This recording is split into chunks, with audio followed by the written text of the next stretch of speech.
Buenos días.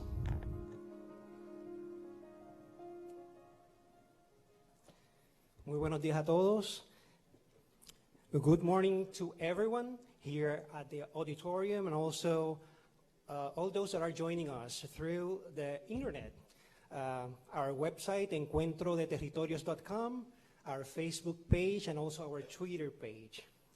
Welcome to the first meeting of the United States Overseas Territories. This is our primer encuentro de los territorios de ultramar de Estados Unidos. Here at the Aide Piñero Book Auditorium of our host institution, the Jesus T. Pinheiro Library and Social Research Center, in Spanish, Biblioteca y Centro de Investigación Social Jesús T. Piñero. In short, the Piñero Library or Piñero Center, Biblioteca Piñero o Centro Piñero.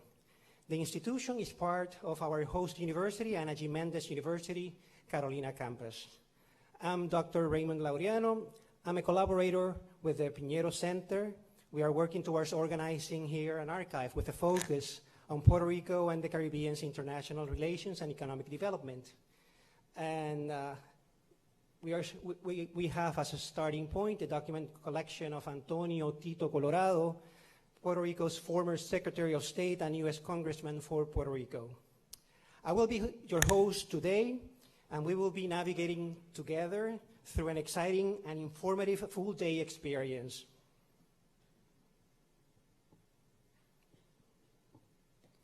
The morning session will start with our guest speaker, Mr. Jeff Farrow. We will follow up with a discussion table on the history and development of the territories in terms of their relationship with the United States. Later on, we will begin the discussion forum with the delegates to the U.S. Congress from Guam and Puerto Rico. In the course of that discussion, some former delegates of both territories will join the panel too.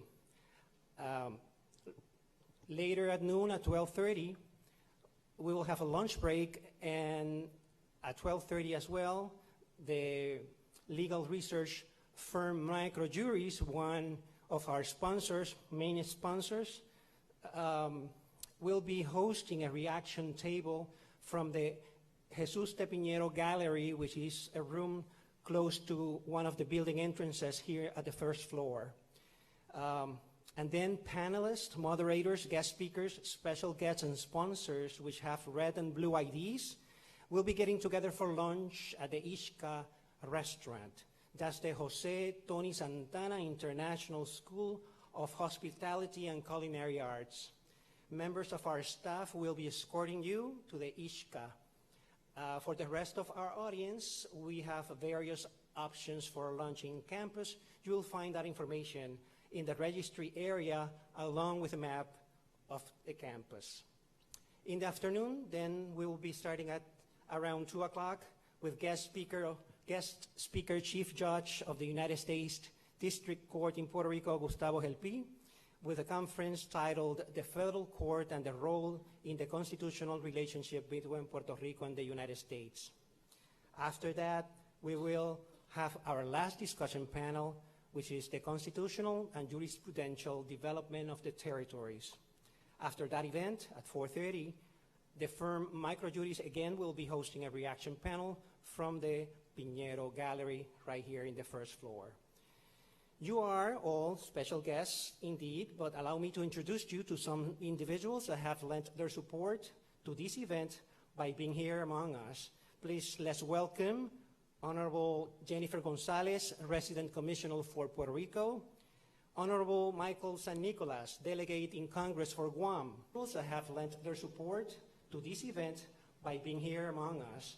Please, let's welcome Honorable Jennifer Gonzalez, Resident Commissioner for Puerto Rico, Honorable Michael San Nicolas, Delegate in Congress for Guam. Those that have lent their support to this event by being here among us. Please, let's welcome Honorable Jennifer Gonzalez, Resident Commissioner for Puerto Rico, Honorable Michael San Nicolas, Delegate in Congress for Guam. Those that have lent their support to this event by being here among us. Please, let's welcome Honorable Jennifer Gonzalez, Resident Commissioner for Puerto Rico, Honorable Michael San Nicolas, Delegate in Congress for Guam. Those that have lent their support to this event We are just testing the sound system. Please let's welcome Honorable Jennifer Gonzalez, resident. It's working great.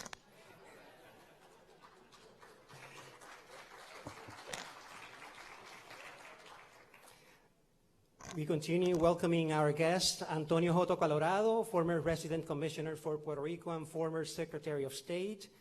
Kenneth McClintock, former Secretary of State for Puerto Rico and former president of the Puerto Rico Senate.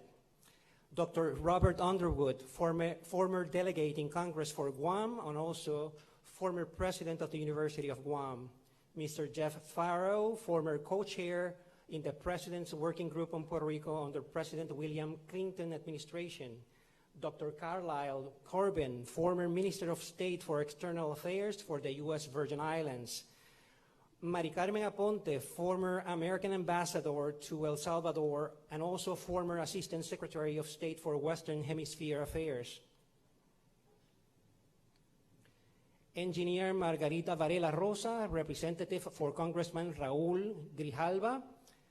Honorable Carlos Delgado Altieri, Mayor of San Juan, Puerto Rico. Dr. Mildred Huertas, Isabela, I'm sorry.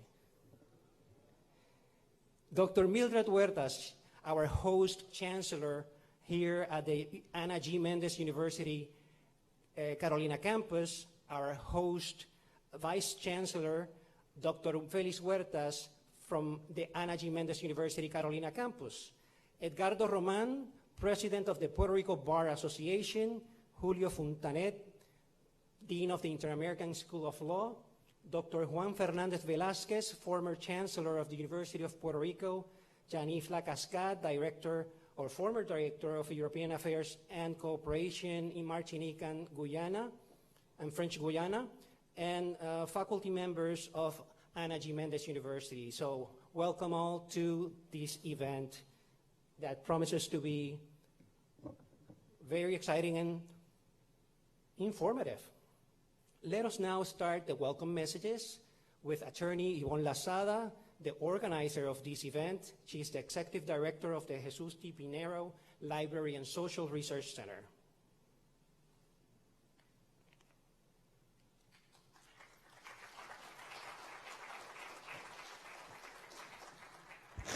Welcome, everyone, and I need to apologize for the people outside from Puerto Rico because we are running on Puerto Rican time.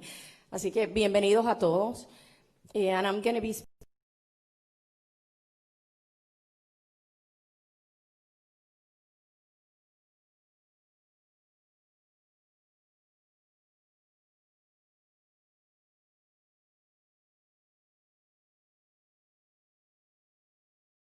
primer gobernador puertorriqueño y donde guardamos el archivo histórico del gobernador. Los que, como les dije, no han visitado, este proyecto surge como una iniciativa de la familia de Piñero, junto con la Universidad Ana G. Méndez. Don Jesús T. Piñero y Ana G. Méndez eran muy amigos en los años 40 y un poco el proyecto de la universidad está vinculado a los proyectos de desarrollo económico de esa época, específicamente en lo que era manos a la obra. Uno de los principales objetivos de este proyecto, obviamente, es dar a conocer la figura de don Jesús T. Piñero, preservar el archivo histórico. Para eso tenemos varios proyectos de conferencias y de exposiciones rodantes. Besides getting to know the figure of Jesus T. Piñero in the island as a politician, he was also a resident commissioner for Puerto Rico in Congress and the first, as I said, first native governor. We have other projects here through the Social Research Center, and we try to develop forums and activities around these lines of research. Lo que estamos tratando de hacer es adaptar y desarrollar foros y conversatorios alrededor de lo que son las líneas de investigación de la biblioteca, del Centro de Investigación de la Biblioteca Jesús T. Piñero, con otros centros educativos, como lo ha sido el Centro de Estudios Avanzados de Puerto Rico y el Caribe, Cuando yo inicio hace poco más de un año y pico, a dirigir este proyecto, habían dos proyectos principales que me llamaban mucho la atención. Uno era un proyecto de investigación sobre los gobernadores designados desde el 1898 hasta el 1946, que fue el último designado don Jesús, obviamente cubriendo los primeros 4 militares. Y el segundo proyecto que me llamó mucho la atención tenía que ver con investigación de territorios. Así que se me ocurre y pensé cómo era posible, primero, qué poco sabemos los puertorriqueños con relación a los territorios ultramarinos de los Estados Unidos, muy poco. Puerto Ricans, as our guests will maybe find out, know hardly anything about the territories. If we go out on the street and ask any Puerto Rican to mention the other 4 territories, or let's say 5, because they might think, are we a territory? They won't be able to list the territories. Y es peor que eso. Si vamos a la legislatura, y entre los 78 legisladores que tenemos, le preguntamos a cualquiera que encontremos en un pasillo cuáles son los 5 territorios de los Estados Unidos, se van a quedar perdidos. Es terrible.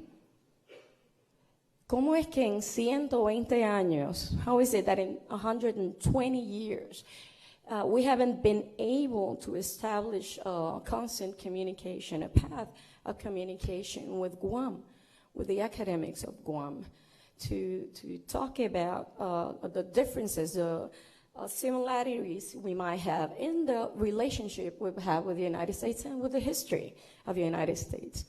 Es increíble que hayan tenido que pasar 120 años y no se haya dado ese esfuerzo de comunicarnos, no tan solo con Guam, con Islas Vírgenes, que sí es muy familiar para nosotros en términos turísticos, pero es muy poco lo que conocemos de sus políticos, de su dinámica política y de gobierno y de lo que es la dinámica de ellos en su relación con los Estados Unidos, y están aquí al lado. Y no me hace ningún sentido, y por eso es que decidimos iniciar este proyecto con este evento, que no va a acabar aquí,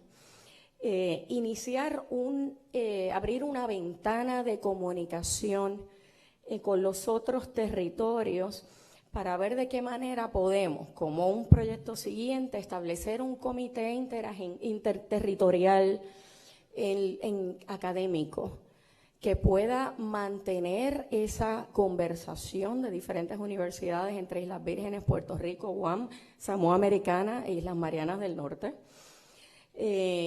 para intercambiar impresiones, noticias, columnas, investigaciones y desarrollar y coordinar eventos juntos.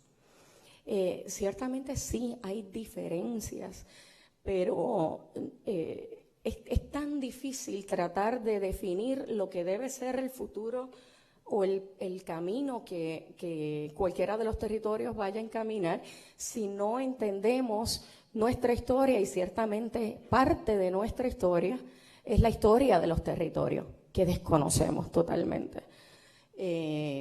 Yo agradezco nuevamente el interés. Tengo que agradecer particularmente a unas personas que me han apoyado muchísimo, al licenciado Antonio J. Colorado Tito, que fue quien me ayudó a arrancar y que me paseó por el Congreso, ¿no? Y me ayudó a abrir las puertas y a reunirnos con el congresista Grijalva, con la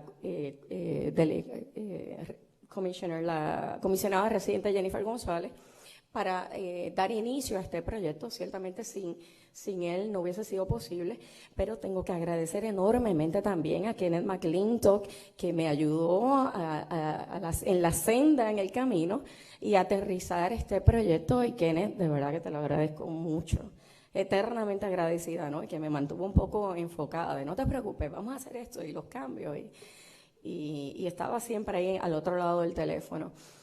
Por supuesto, la rectora del recinto de Carolina, la doctora Miltres Huertas, el vicerrector, que lleva muy poco tiempo con nosotros, pero que nos ha apoyado muchísimo, a los delegados. I need to thank Robert Underwood and the delegate of Guam, Michael St. Nicholas, for their enthusiasm in this event. From the first time I reached St. Nicholas' office and I reached Underwood, they accepted to come. They were so eager to come and interested. And it's great. I hope it's not just the first time that you come and that we can keep on working on other projects with you. But thank you very much to you both and Guam. I hope this, in future events, we might have more participation of American Samoa and Northern Mariana Islands. I was really very interested in listening to American Samoa with their citizen case. That was very interesting. Como ustedes saben, hay un caso reciente, no todos saben, sobre la ciudadanía de los samoanos. Los samoanos era el único territorio donde sus ciudadanos no eran ciudadanos, lo que tenían eran nacionales de los Estados Unidos, lo que se podría considerar una categoría inferior. Y en un caso reciente en el circuito de apelaciones, creo que es en Utah, que le corresponde a Samoa Americana, se decide que aplicaba la ciudadanía americana a los samoanos. Irónicamente, las expresiones de la congresista samoana en contra de que se le otorgue la ciudadanía a los samoanos, y yo quiero saber de primera mano por qué esa posición que para nosotros puede ser un poco extraña.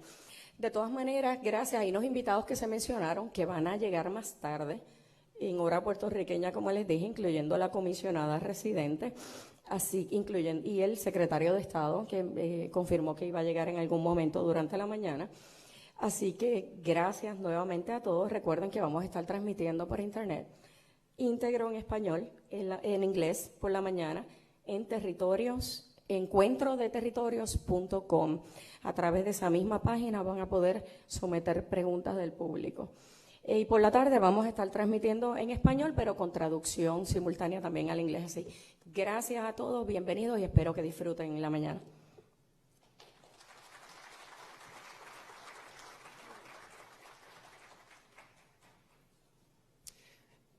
Thank you, Yvonne, for your monumental effort to put together this event. I know that it was quite a challenging task, and you carried through with the event, definitely. Before going on, I want to note the presence of Antonio Faz Alzamora. He's the longest-serving legislator ever, over 40 years. He was the 12th president of the Senate. I also want to mention that last night I was promoting the event through the social networks, and many colleagues from different places in the Caribbean, from Cuba to Trinidad and Tobago, Martinique, Guadeloupe in the US, Brazil, and France, they were very excited about the event because they think it is a very timely topic, and they were opening the possibilities to have a comparative perspective in later events to compare the US territories versus the European Union and British territories in the Caribbean and beyond that. Now, we continue the welcome messages with attorney Antonio Colorado in representation of the board of the Pinero Library. Tito.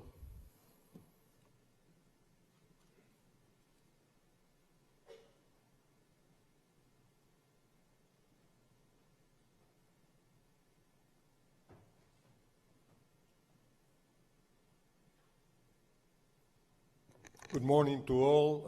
It's a real pleasure to be here with you in this very special activity on something that I believe is so important for Puerto Rico and for all of the territories which are part of the United States. Just at this time, I just want to make sure that you feel not only that you are, but you feel welcome to Puerto Rico. We will be here. We want to hear from you, and we want to discuss and sort of make an agenda for the future. I think we've been, we're far away, except for the Virgin Islands, but we're very close in the issues that we have to deal with. So again, welcome to Puerto Rico. Welcome to the University Ana Jiménez.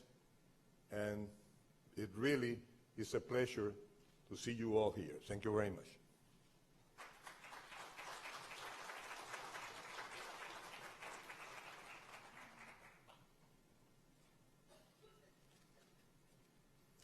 Well, now we have Dr. Mildred Huertas.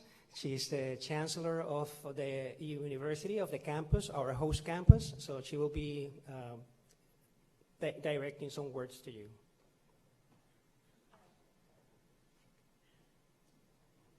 Good morning, ladies and gentlemen. Besides receiving you in my campus as chancellor, I have a message from our president that I should read, so this is for you. Buenos días a todos. Welcome to everyone. Good morning. Me uno al saludo de nuestro moderador y deseo excusar a nuestro presidente José F. Méndez, quien no pudo acompañarnos en la mañana de hoy. Bienvenidos a nuestra universidad, un espacio que siempre está abierto para la discusión de temas que trascienden el salón de clase y que ayudan a mejorar la vida de nuestra gente y las causas que nos adelantan como país.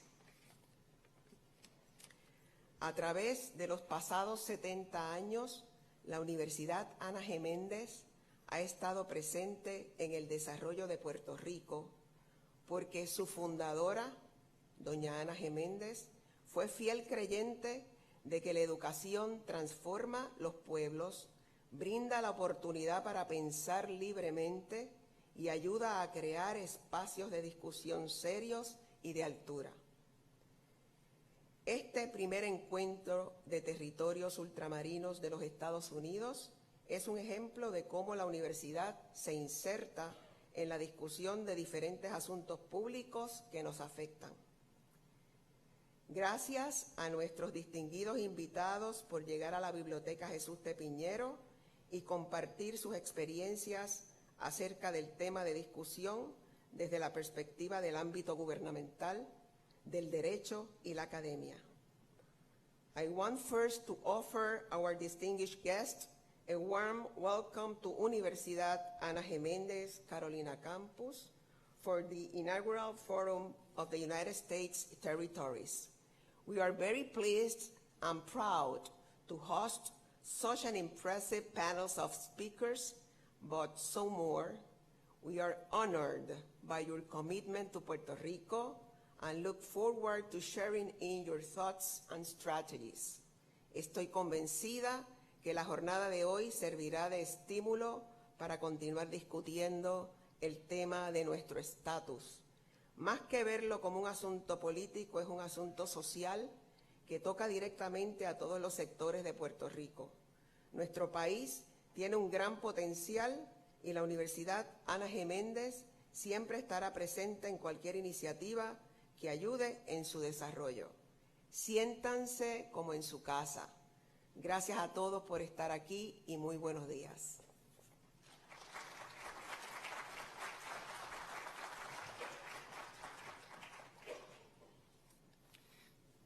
Thanks to the Chancellor. Now we move on with the program by having our first guest speaker. He's Jeff Farrow. He was born in St. Thomas, and he is a nationally known leader on the U.S. territories and the nations freely associated with the United States. He was a senior staffer on the insular areas in the White House and the U.S. House of Representatives for more than 2 decades.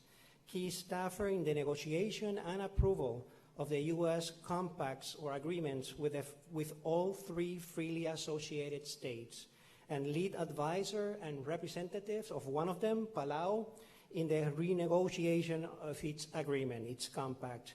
Please welcome Jeff Farrow.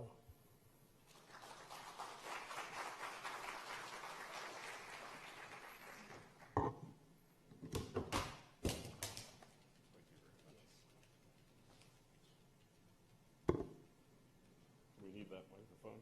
No. Okay. Excuse me. Good morning. I'm very pleased to be here. Pleased because of the topic and the discussion that we're going to have.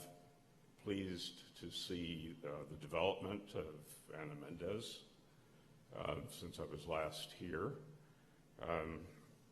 Pleased because the university honored my wife with its President's Medal. She's of Puerto Rican descent and a national Hispanic leader in Hispanic organizations.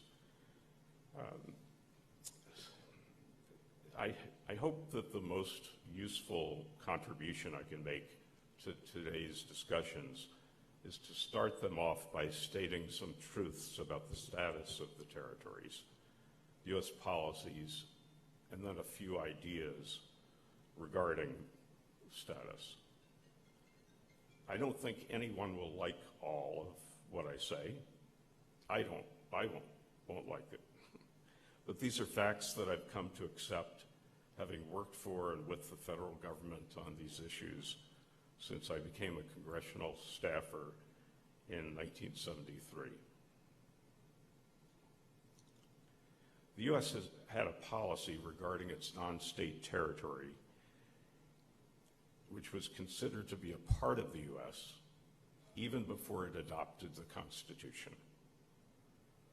The Northwest Ordinance under the Articles of Confederation provided that territories would become states when they had enough people. The Constitution simply says that Congress will make all of the rules for the territories and other property of the United States. But one of the first rules adopted by the first Congress was to reenact the Northwest Ordinance.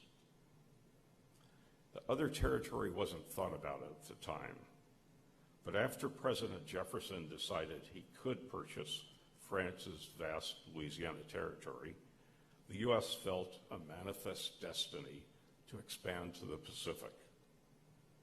And after that ocean was reached, the goal became non-contiguous empire for economic and military reasons. First, there was Alaska on the continent, and then Hawaii across the ocean. The statehood process wasn't easy or quick anywhere.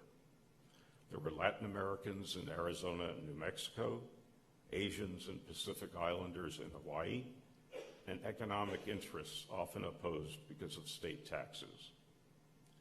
In all, however, there were calculations of political impacts, initially on the slavery debate and then on political parties. And that brings us to the current territories. The big acquisition was through the Spanish-American War, which led to the major issue of the 1900 presidential campaign. It's an issue that only we are talking about today in the islands.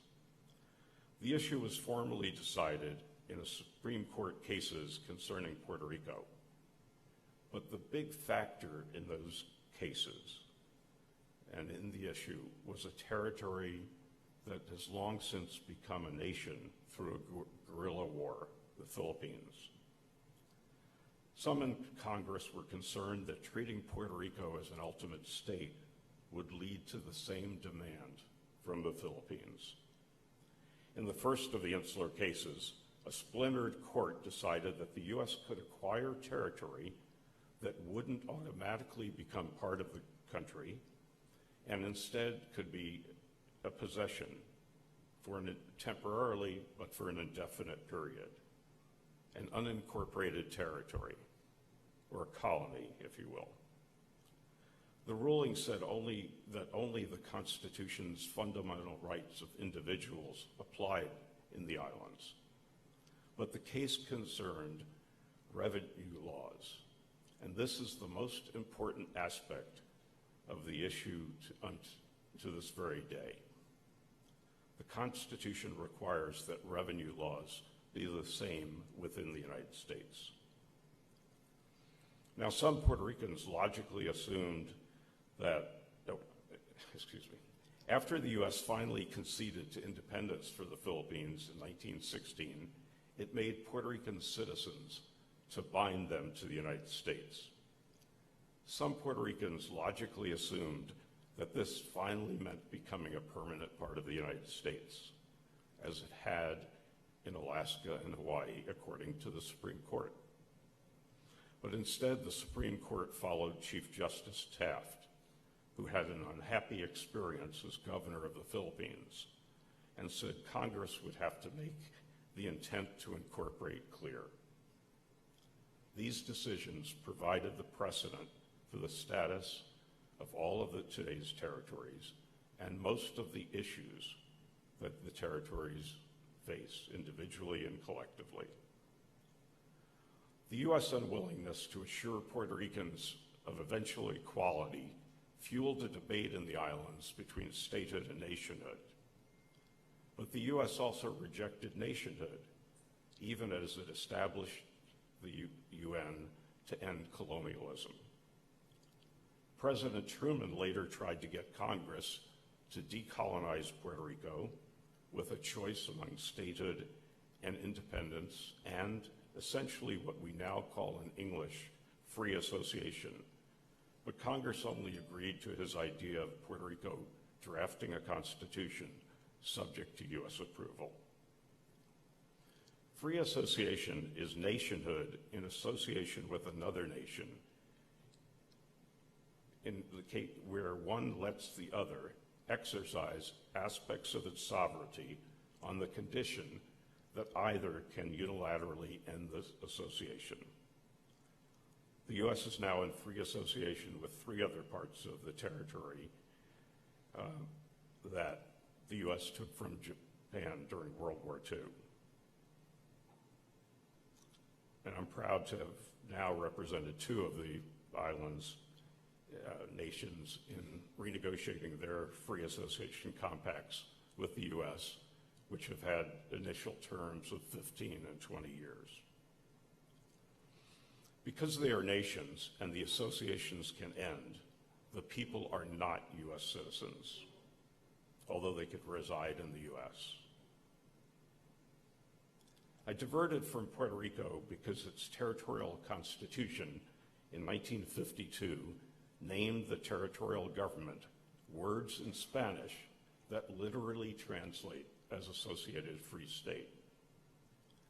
And that reflected the true desire of the territory's leaders. But because the U.S. because the U.S. wouldn't have approved saying that Puerto Rico was a freely associated state, the Constitutional Convention named the government the Commonwealth instead. Commonwealth isn't a political status. 4 states call themselves Commonwealths. The Northern Mariana Islands and other unincorporated territory does. The unincorporated territory of the Philippines was called the Commonwealth. And in Congress, Puerto Rico's leaders, in seeking the Constitution's authorization and approval, recognized that U.S. territory governing powers would remain. But after they obtained the approval, they began an effort to make it appear to Puerto Ricans that they had obtained real autonomy instead of only the ability to amend the charter of the local government consistent with unincorporated territory status. A noteworthy effort was getting the U.S. to get the UN to agree that the U.S. would no longer have to include Puerto Rico in its reporting on its non-self-governing territories. The U.S. was happy to be rid of this responsibility. When even allies, however, saw that Puerto Rico wasn't self-governing, the U.S. became more complicit in the charade. Towards the end of his life, the lead Puerto Rico architect of all of this wrote a book acknowledging the truth and questioning giving up the leverage of the U.S. having to report to the UN. He entitled it, Puerto Rico, the Trials of the Oldest Colony in the World. The hoax was very successful politically in Puerto Rico, Washington, and elsewhere. So the perpetrators sought to make it a reality with different proposals for autonomy and combinations of incompatible aspects of statehood, nationhood, and unincorporated status, all of which were rejected by the U.S. government as being incompatible with the Constitution, laws, and policies and interests of the United States. Now, to be fair, for a while, some U.S. officials actually thought that something could be worked out under the Territory Clause that would enable an arrangement that would let a territory exercise some national functions in an arrangement that couldn't be changed by mutual consent. Very limited mutual consent provisions had been included in the Northern Mariana Islands Covenant as a condition for them ceding themselves to the United States. However, the U.S. insisted also in the covenant that it be clear that the Territory Clause applied to the Northern Mariana Islands. The experiences of Puerto Rico and the Northern Marianas stimulated Guam to launch a quest for Commonwealth in the early 1980s, working with some attorneys who had worked for Commonwealthers here in Puerto Rico. And Guam's proposals went even beyond the Puerto Rican proposals. But there were a few developments in the 1980s that convinced the U.S. government that the whole concept was inadvisable and, more critically, impossible. One was a Supreme Court decision in 1985 on the limit of congressional commitments in the future. Another was the Northern Marianas' use of its covenant exemption from immigration and minimum wage laws and ability to export most products into the U.S. free of duties and quotas and label the products made in the USA. And they did this to import Chinese slave labor clothing factories onto their soil. A third development was the dissolution of the Soviet Union and the end of the Cold War. No longer would there be a USSR to use Puerto Rico against the U.S. when the U.S. complained about Soviet captive nations. The U.S. then became willing to be more forthright about Puerto Rico's unincorporated territory status. Now, it still doesn't want to have to answer to less democratic nations like Cuba and Venezuela in the UN, and it still blocks UN Decolonization Committee resolutions from the General Assembly. The U.S. follows international law when it wants, and it doesn't when it doesn't want. But there was one constructive result of the U.S. being relieved of the obligation to report on Puerto Rico to the UN. It stimulated the UN to define decolonization. At first, the definition was independence, and the Decolonization Committee was set up for that. But the U.S. refused to accept this, and then the UN agreed to options that we would call independence, free association, and statehood.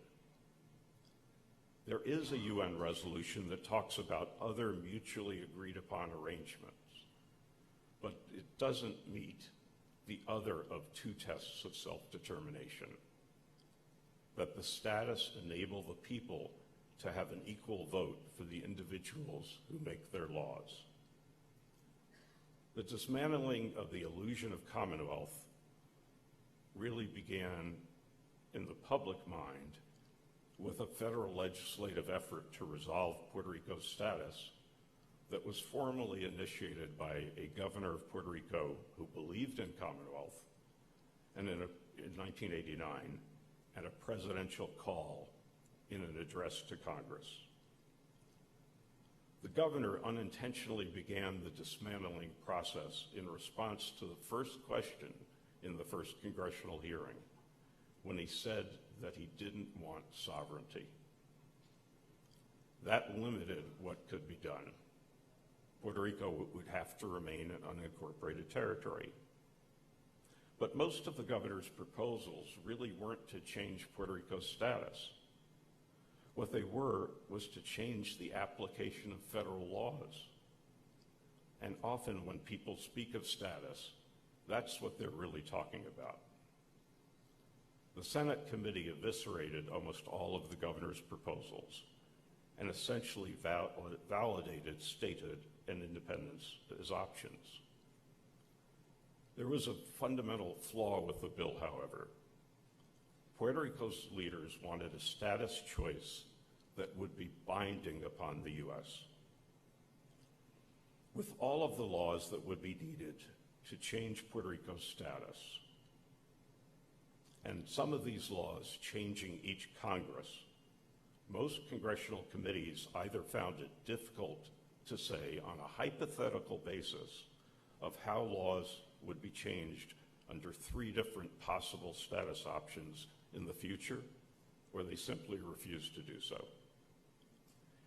When I was drafting a different bill in the House for a multi-step process, the Speaker told me that Congress authorizing a Puerto Rican status choice would be as binding as it could be because it would impose a political and moral obligation on the U.S., and that was greater than any law because laws can always be changed. Political, moral commitments can't. There's another deficiency as well.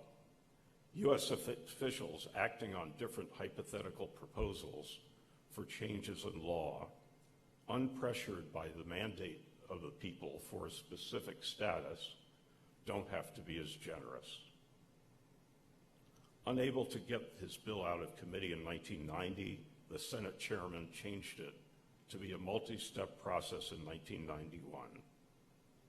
But when his committee deadlocked 10-10 with a Republican substitute that made even less of a commitment than his bill did, the governor used the opportunity to ask him and the chairman in the House, with me present, to drop the effort.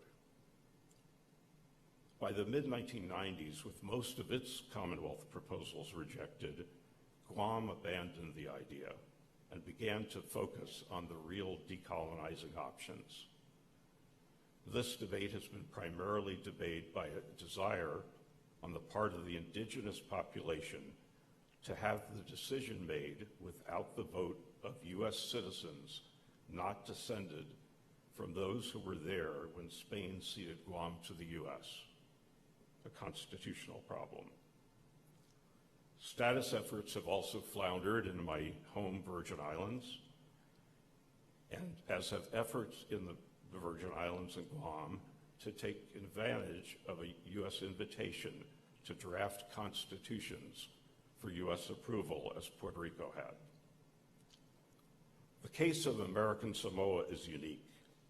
It's been under the U.S. flag as long as Puerto Rico and Guam, but unlike with the Northern Marianas in 1975, the U.S. agreed to significantly unconstitutional provisions in its treaties of cession 120 years ago.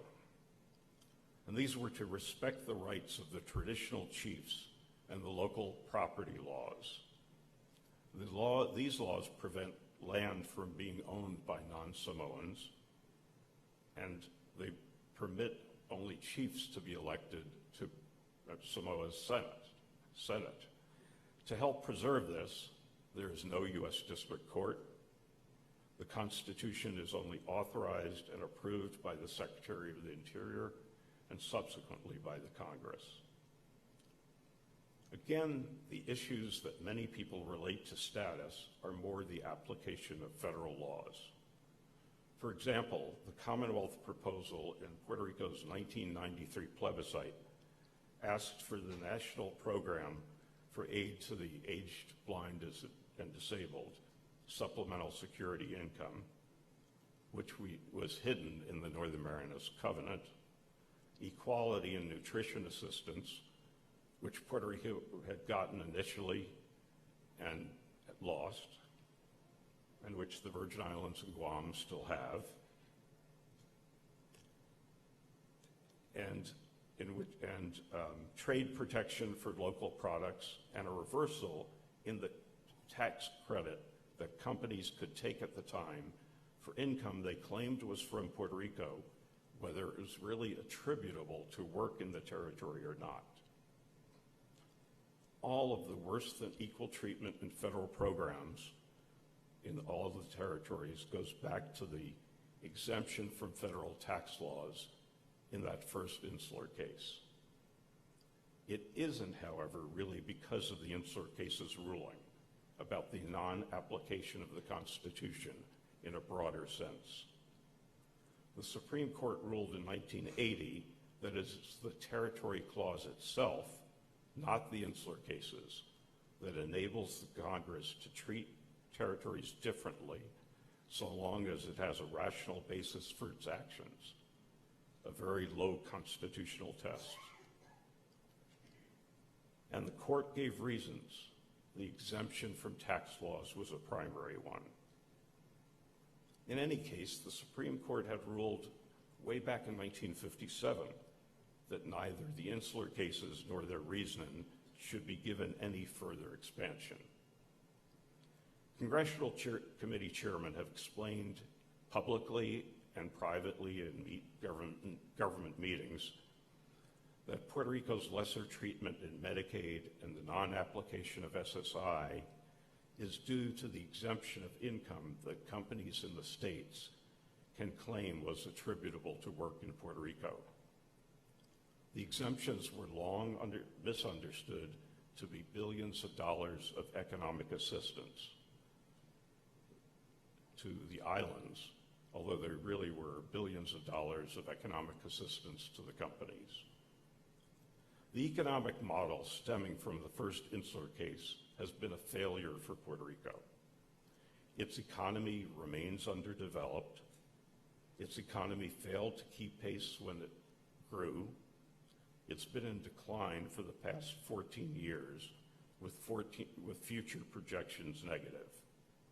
And even with 65% of all Puerto Ricans having abandoned the territory for the equality of opportunity to which they're entitled as Americans in a state, 45% of those who remain live in poverty. So, is the answer to reverse the first undemocratic insular case, holding with its racist rationale, even if that was primarily directed at a territory that long ago became a nation? No, that's not the answer. That would put all of the territories theoretically on the path to statehood, and it would apply all taxes that apply in the states.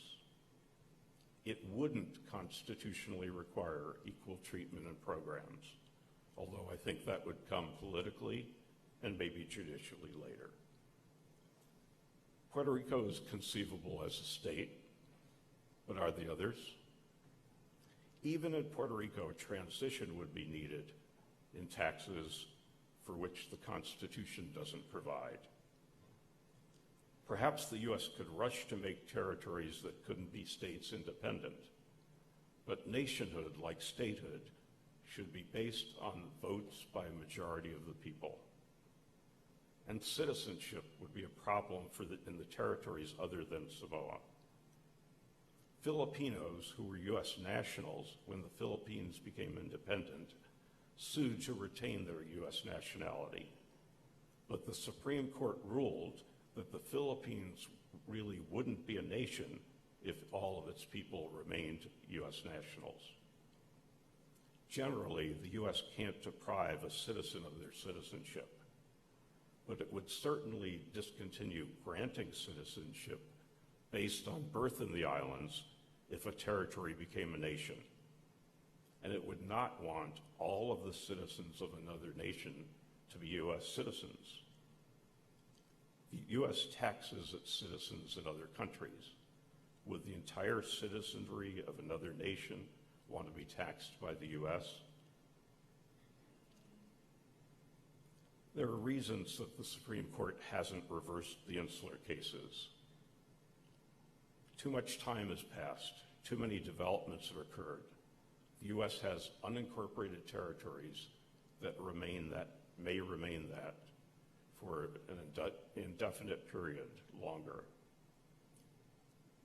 These and other problems of reversing the insular cases are so enormous that the real agenda of some promoters of the idea is to force the U.S. to create a new kind of permanent political status with, say, a vote in the House of Representatives but no senators, exemptions from taxes and some other laws, and equality and benefit programs, or other combinations.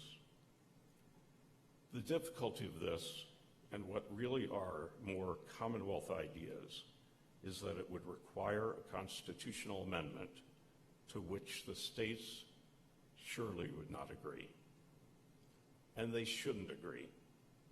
The U.S. is a nation of equal states. There shouldn't be a first-class statehood and a permanent second-class statehood. Others have similar ideas for what they call free association for Puerto Rico. But it would not really be free association because it would include U.S. citizenship and, for some, permanent union with the U.S. That would be a limitation on the power of the U.S.'s sovereignty that would really not mean that the U.S. was no longer a sovereign nation. Sovereign nations can determine their associations. For good or ill, the status options are what they are: statehood, independence, and nationhood in an association with the U.S. that either nation could unilaterally end, and unincorporated territory status. This is also the reason that the Justice Department in 2017 and the U.S. House of Representatives in 2010 said that unincorporated territory status had to be an option in a plebiscite in Puerto Rico on all status options.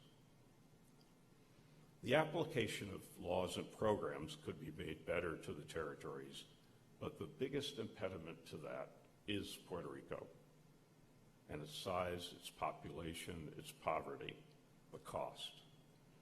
The George H.W. Bush administration seriously considered extending SSI to the southern Mariana Island, Guam, but then it realized it would have no argument to not extend SSI to Puerto Rico. The cost estimate for Puerto Rico just a couple of years later, when I was in the White House, was $925 million. In 2010, the cost had grown to $1.9 billion.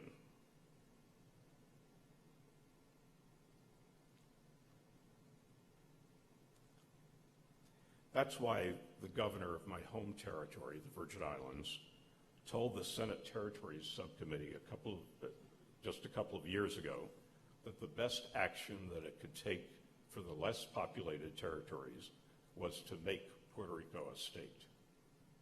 Now that's his advocacy for statehood, and it's not mine. For me, Puerto Rico can become a state or a nation, whichever the people want. It should not, however, continue to suffer as an unincorporated territory without democracy and equality in the nation of its choice, when it has a choice, and it should not continue to make the other territories suffer. Impossible proposals, whether called Commonwealth or free association that's not really free association, are just a delaying tactic that supports the status quo. There are people here who support the status quo. There are people who do well under the status quo.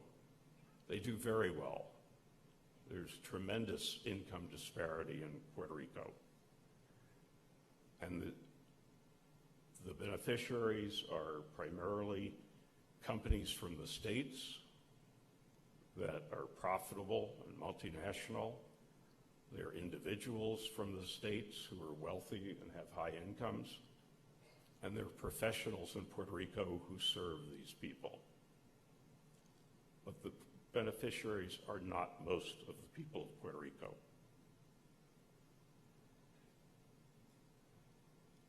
And with Promesa and the Sanchez Valle decision of the Supreme Court in 2016, even the most ardent Commonwealther has to acknowledge that there is not and cannot be a status such as they have envisioned. The status should be the people's choice as long as the option or options on the ballot are possible ones. Now, not everyone agrees with that either. As the House was about to pass a status resolution bill in 1998, some Commonwealthers went to the most nativist and right-wing groups in the U.S. to urge them to oppose the possibility of equality within the U.S. if Puerto Ricans wanted it. They placed newspaper ads that suggested Puerto Rico shouldn't be allowed to be a state because of the rates of unwed birth mothers, crime, and poverty. Some have continued going to English-only groups to oppose equality for a community in which Spanish is the predominant language. These are people who apparently haven't been to areas that I've been to in Miami or the Bronx.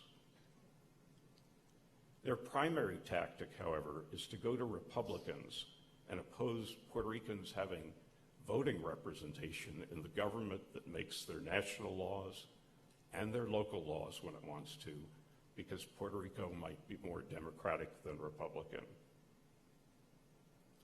Nationhood is a noble aspiration. I'm 100% in favor of Puerto Ricans who want it, advocating for it. But recently, some nationalists were reported to have thanked the U.S. Senate Republican leader for opposing statehood as an option because Puerto Rico might be a more democratic than Republican state. In 2014, though, a Republican Congress passed President Obama's proposal for a plebiscite on an option or options proposed by Puerto Rico, found by the U.S. Department of Justice to not be incompatible with the Constitution, laws, and policies of the U.S., after Congress has a chance to review the decision. The elected government of Puerto Rico now wants to have a plebiscite on statehood, which is a possible option. And actually, that's an idea that was proposed by the Commonwealth Party when Congress was considering a bill for a plebiscite on multiple options. Now that same party is saying it's unfair because the other options aren't on the ballot. But they really are. They're represented by the option of voting no. Many also argue that plebiscites don't work. After all, Puerto Rico has had 5 plebiscites and the U.S. hasn't changed its status. But let's look at the facts of those plebiscites. The first in 1967 was won by a proposal that was named Commonwealth, but was for a vastly different governing arrangement than the current one, combining aspects of nationhood, statehood, and unincorporated territory status. A joint federal territorial commission at the highest level developed a more specific proposal from it, but it was rejected in Congress and by the president in the mid-1970s. A second plebiscite in 1993 was conducted only under local law. It included a much less ambitious but no more realistic Commonwealth proposal, but that proposal only obtained a slight plurality of the vote over statehood, and even so, its substance was rejected by the president and in Congress. The third plebiscite had all 4 possible status options, reasonably defined, but it also had a none of the above choice, an impossible option, because there is no none of the above, except going back to Spain or association with a nation other than the U.S., which have no support. The fourth plebiscite in 2012 followed the flawed process recommended by the George W. Bush and Obama administrations. The options were real ones, but they split into two questions. First, yes or no on the current status, and the second on the possible alternatives that have some support here. Statehood, independence, and a true free association. The current status was rejected, and statehood won on the second question, but many people didn't choose an alternative in the second question. And the Commonwealth government that was elected at the same time lobbied the federal government to not act, saying that the vote was unfair because it didn't include a Commonwealth proposal. The federal government did respond, however, with the 2014 law. And the purpose was to ensure that the result would be clear and claims of unfairness would not have any credibility. Unfortunately, the territorial government went ahead with a plebiscite in 2017 with all of the four possible options in one question, but without waiting for federal approval that was likely from the Justice Department, since the territorial law for the plebiscite was amended to conform to Justice's suggestions regarding the options. Again, many people didn't vote. Nationalist leaders objected to the inclusion of unincorporated territory. Commonwealthers argued Justice hadn't approved the ballot. So the problem hasn't been in choosing a status by plebiscite, the most democratic way, but the way that the plebiscites themselves have been conducted. Now, some people opposed to statehood have proposed a status assembly instead of a plebiscite. A week ago, there was a major proposal in this regard. The process would involve an elected Puerto Rican assembly negotiating the terms of statehood independence and free association with the U.S. with a joint U.S. executive and legislative branch commission. If the territory couldn't get the federal government to enact a federal law for such a commission, it would go ahead and elect the assembly on its own. The negotiators would commission studies on citizenship, taxes, debt, culture, language, mutual security under different status options, and possible transitions on language in schools, government, and courts under statehood, citizenship under free association, and trade and financial agreements under independence. The assembly would then choose a status and put the choice to a referendum. There are a couple of fundamental problems with this. Most of what were identified as issues really aren't questions, and most of the questions are really only about free association. Statehood is defined in the Constitution, independence in international law and practice.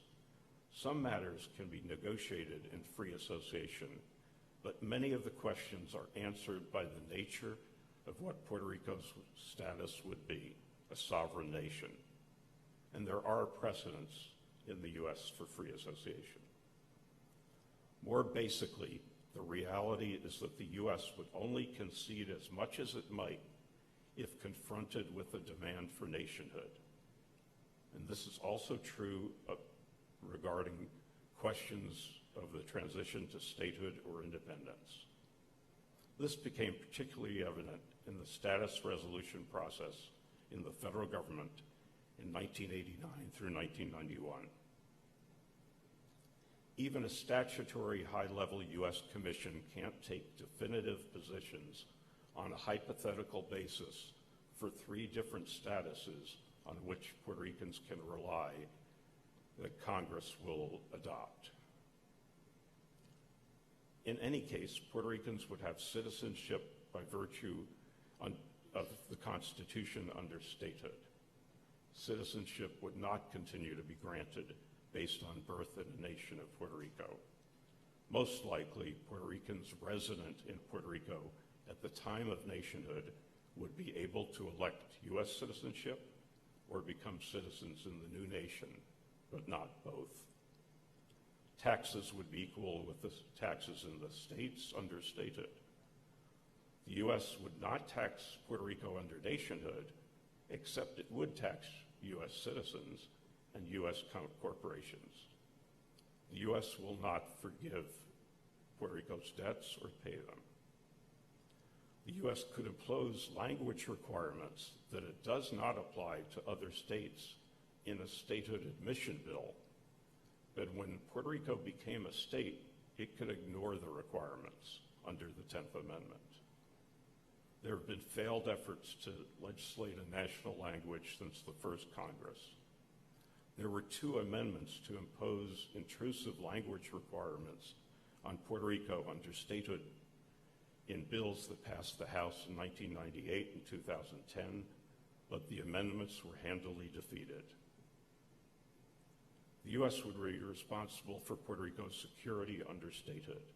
It could be responsible for Puerto Rico's security under nationhood, but that would presumably require base and other rights, including the right to limit the access of other nations to Puerto Rico and its waters. Congress, made up of many individuals, answers questions through legislation. So there is really no purpose to a status assembly. It would also be less democratic than a plebiscite.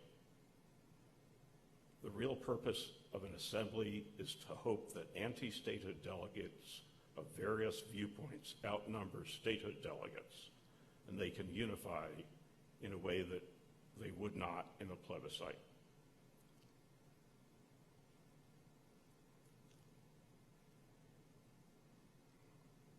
Based on Supreme Court jurisprudence, the Justice Department has reversed a position it once held on the fundamental concept that's necessary under Commonwealth: mutual consent. One Congress cannot give up the territory governing powers of a successor without making a territory a state or a nation.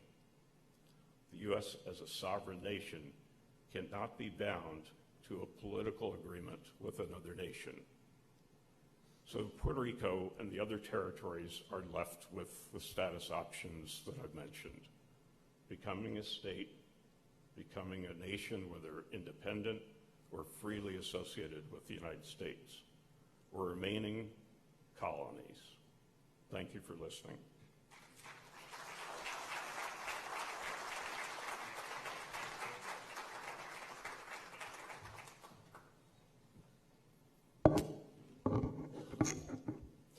Thanks to Pharaoh for such an insightful presentation. We move on with the agenda with the first discussion panel. It will be focusing on the history and development of the territories. Allow me to clarify that the panel will not be addressing questions directly from the audience here. Instead, anyone here in the audience or anyone joining through the internet may propose a question by accessing the event webpage encuentrodeterritorios.com. In this page, there is a form to submit comments or questions which will be accessed by the panel moderator, and the questions will be addressed depending on the time available within the panel discussion. We encourage you to be brief and concise in the questions and to limit one question per form. Our guest panelists are Dr. Robert Underwood, former delegate in Congress for Guam and former president of the University of Guam. Dr. Carlisle Corbin, former Minister of State for External Affairs of the United States Virgin Islands.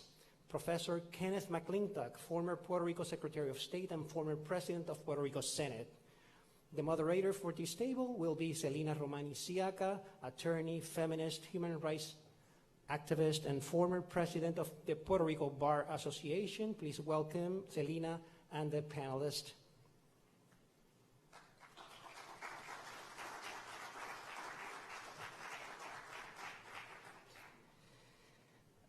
Also, allow me to read a note excusing 2 panelists for the panels we are having later on.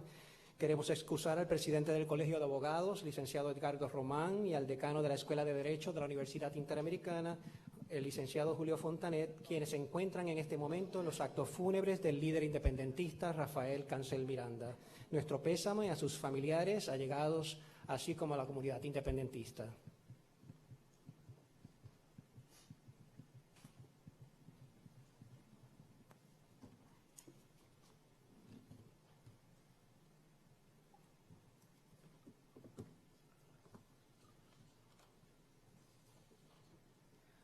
Muy buenos días. Good morning to all.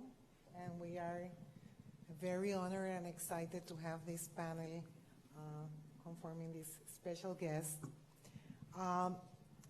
First of all, I'd like to identify that we're going to try to have a conversation, although in the first part, they're going to have a 12-minute time to present some ideas, and then they're going to continue talking to each other. This panel, as it's actually been identified, is supposed to underline the historical developments of the territories under the U.S. Constitution. And I think what it's important, especially after listening to Mr. Farrow, is that this is not just a question of historical interest, but essentially how the U.S. territorial policy reflects an uneven and incomplete democratization of the American polity. And I think it's important to assess both the domestic U.S. constitutional level, which we're going to be listening to, and as well the international level in which Dr. Corbin is going to be also talking about. I think also it's important to understand that at the level of the international law, an important question is how long can Puerto Rico and the other territories escape accountability under international norms? Is something that we cannot pass on and overlook. And also for how long can it court, the U.S. can court a narrative of post-colonialism. 19th century was a century of empire. 20th century was supposed to be a century of decolonization, and 21st century, what is this century about?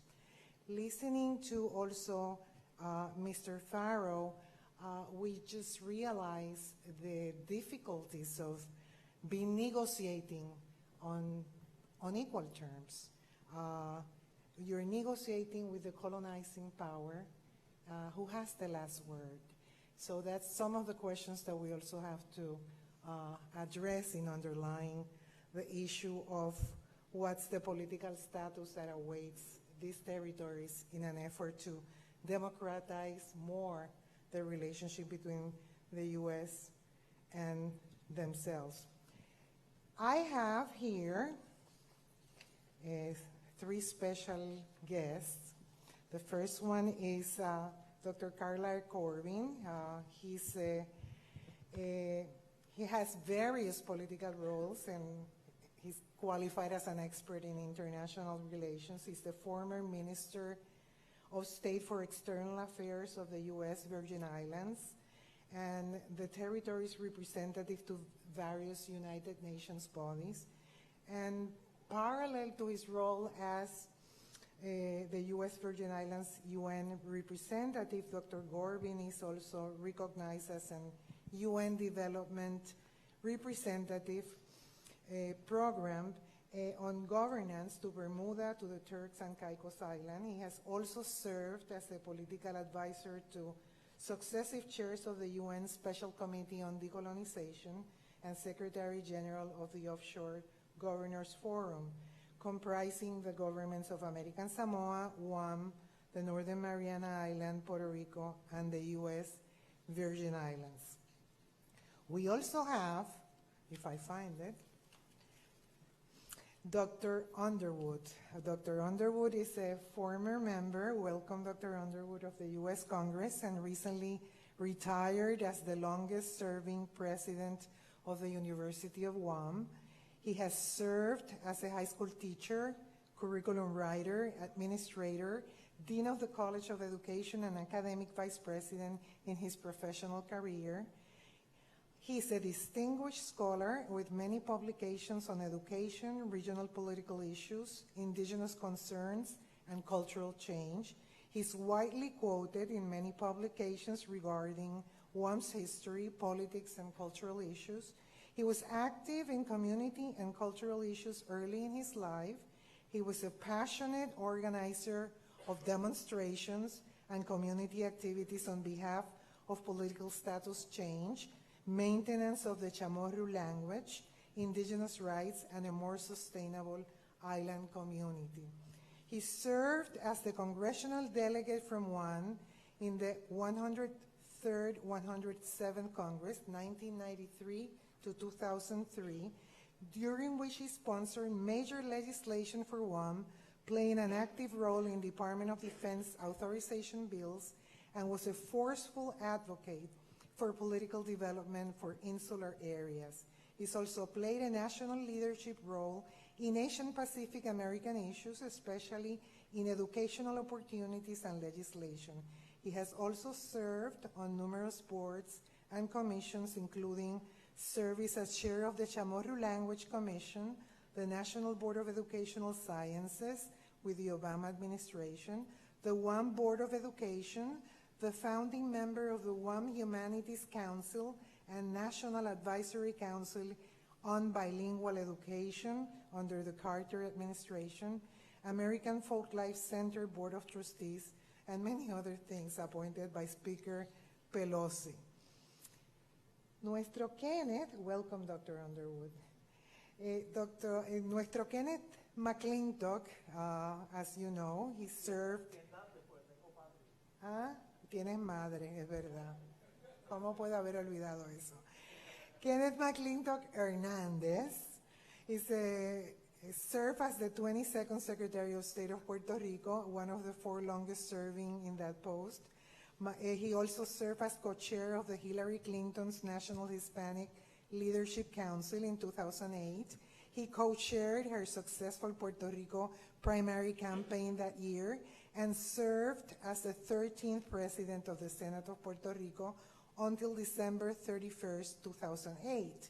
He also chaired Luis Fortuño's incoming Committee on Government Transition in 2008 and the outgoing Committee on Government Transition in 2012, the only Puerto Rican to serve in both capacities. He was sworn into office as Secretary of State on January 2, 2009 by Chief Justice Federico Hernández Denton, fulfilling the role of Lieutenant Governor in the island. Bueno, pues welcome to these panelists, bienvenidos, y empezamos con el Dr. Underwood. Should we start with you, Dr. Underwood?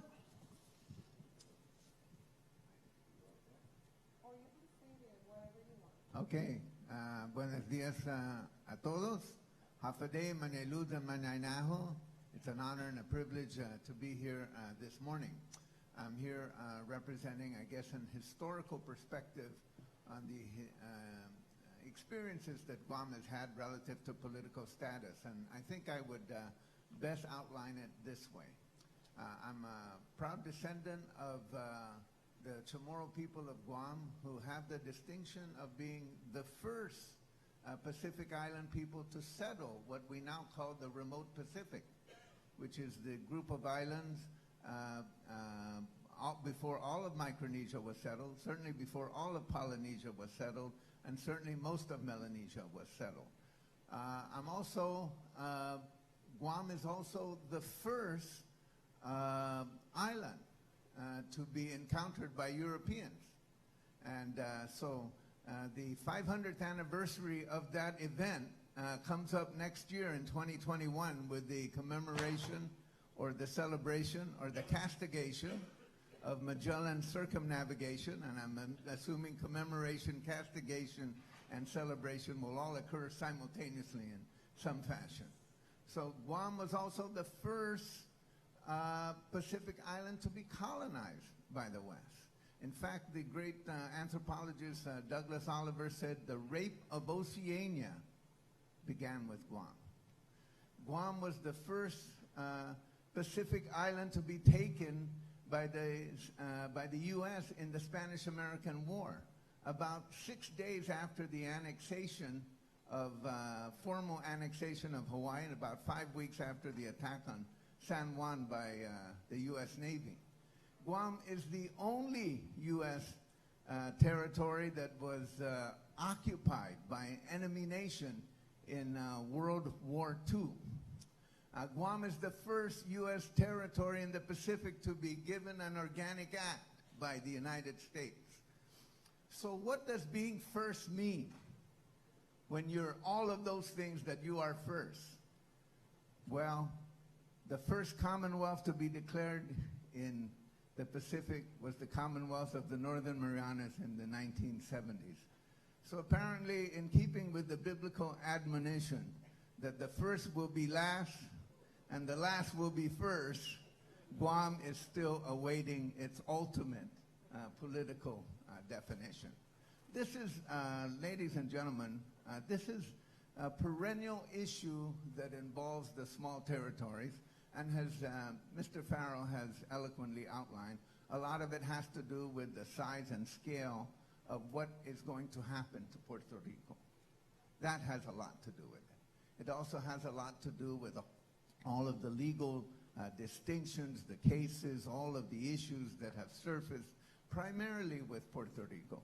A little bit with the Northern Marianas as well, as the experience with the Northern Marianas being granted certain authority, perhaps did not exercise them as well as they could, or as perhaps as the U.S. Congress thought they should. So here we are at the end of the day trying to understand what will move us off the dime in resolving these issues. And it is tempting to say that there is something defective in the way that we are pursuing this. It's tempting to say that the attempt, as Mr. Farrell has outlined, the attempts to acquire Commonwealth by Guam starting in the late 1980s and ending in the mid-1990s was somehow defective on our part. It's also tempting to say that we are deficient as territories in some fashion in our relationship, in our loyalty, in our whatever it is that our relationship to the United States. But I think at the end of the day, we have to say that the American nation as a whole certainly does not consider us as important issues. And that is the source of trying to figure out how do we triangulate interest and concern and meaningful policy. It is clear that the three most meaningful options are indeed statehood and independence and free association. Unincorporated territory is a kind of a default option. And of course, we have none of the above, which is, as indicated, not an option at all. But how are we going to reach that level where we kind of triangulate a new course of action? Of course, it's tempting to say that if we would just work with the Puerto Ricans, and if Puerto Rico would just figure out what it wanted to do, then the rest of us would figure it out subsequently. And so, you know, it's easy for us to sit here and say, you know, Kenneth, why don't you guys just figure out what to do, and then the rest of us can get on with our lives. So that's a tempting option. But maybe a more engaging and more realistic option is to find a way to work with the Puerto Ricans. Maybe to find a way to develop strategies. And of course, there's two kinds of strategies that are at work here. One is a vision. What is a political vision? A political vision is what you want to be when you grow up. What you want as a status that encompasses your values, that gives meaning to your history, that allows you to fulfill your potential. The other are just kind of political promises, you know, like what program are we going to get involved in? What program are we not going to get? What if we do this? Will we get that program? So a lot of people are focused on the kind of individual programmatic issues, and some people are focused on the visionary type issues. What political status will grant us the vision of being able to fulfill our potential that is respectful of our past and that honors our ancestors? That's a tough order. That's a tough order. But I think it's one that is the only approach we can get. You know, I always like to say this with students when I was president of the university. I said, you know, John F. Kennedy said, we choose to go to the moon not because it's easy, but because it's hard. Now, John F. Kennedy could have said, we choose to go to the moon and the Soviet Union's going to pay for it. Or we choose to go to the moon, and don't worry, it's not going to cost us a lot of money. But that's not what he said. He instead articulated a vision. That's the source of where we need to go as island societies, and as island societies that are respectful and mindful of each other's common experience. And every time I come to Puerto Rico, I'm reminded about that. I'm reminded about the engaging demeanor of people, the commonality of food and the commonality of the cultural experience. But I'm also reminded of the differences. I'm also reminded of the distances. And I'm also reminded that somehow or other we need to learn more from each other. So I hope we're able to do that today. Thank you very much.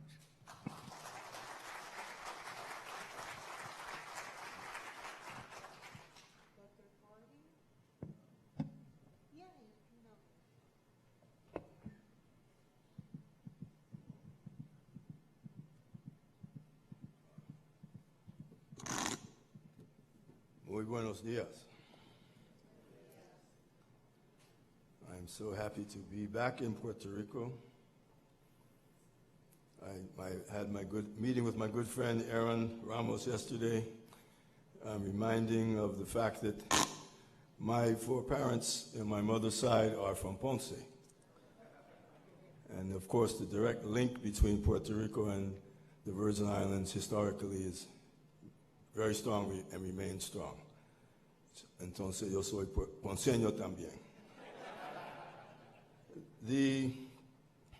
As indicated, I would wish to speak a bit about the international dimension of this political status of the territories.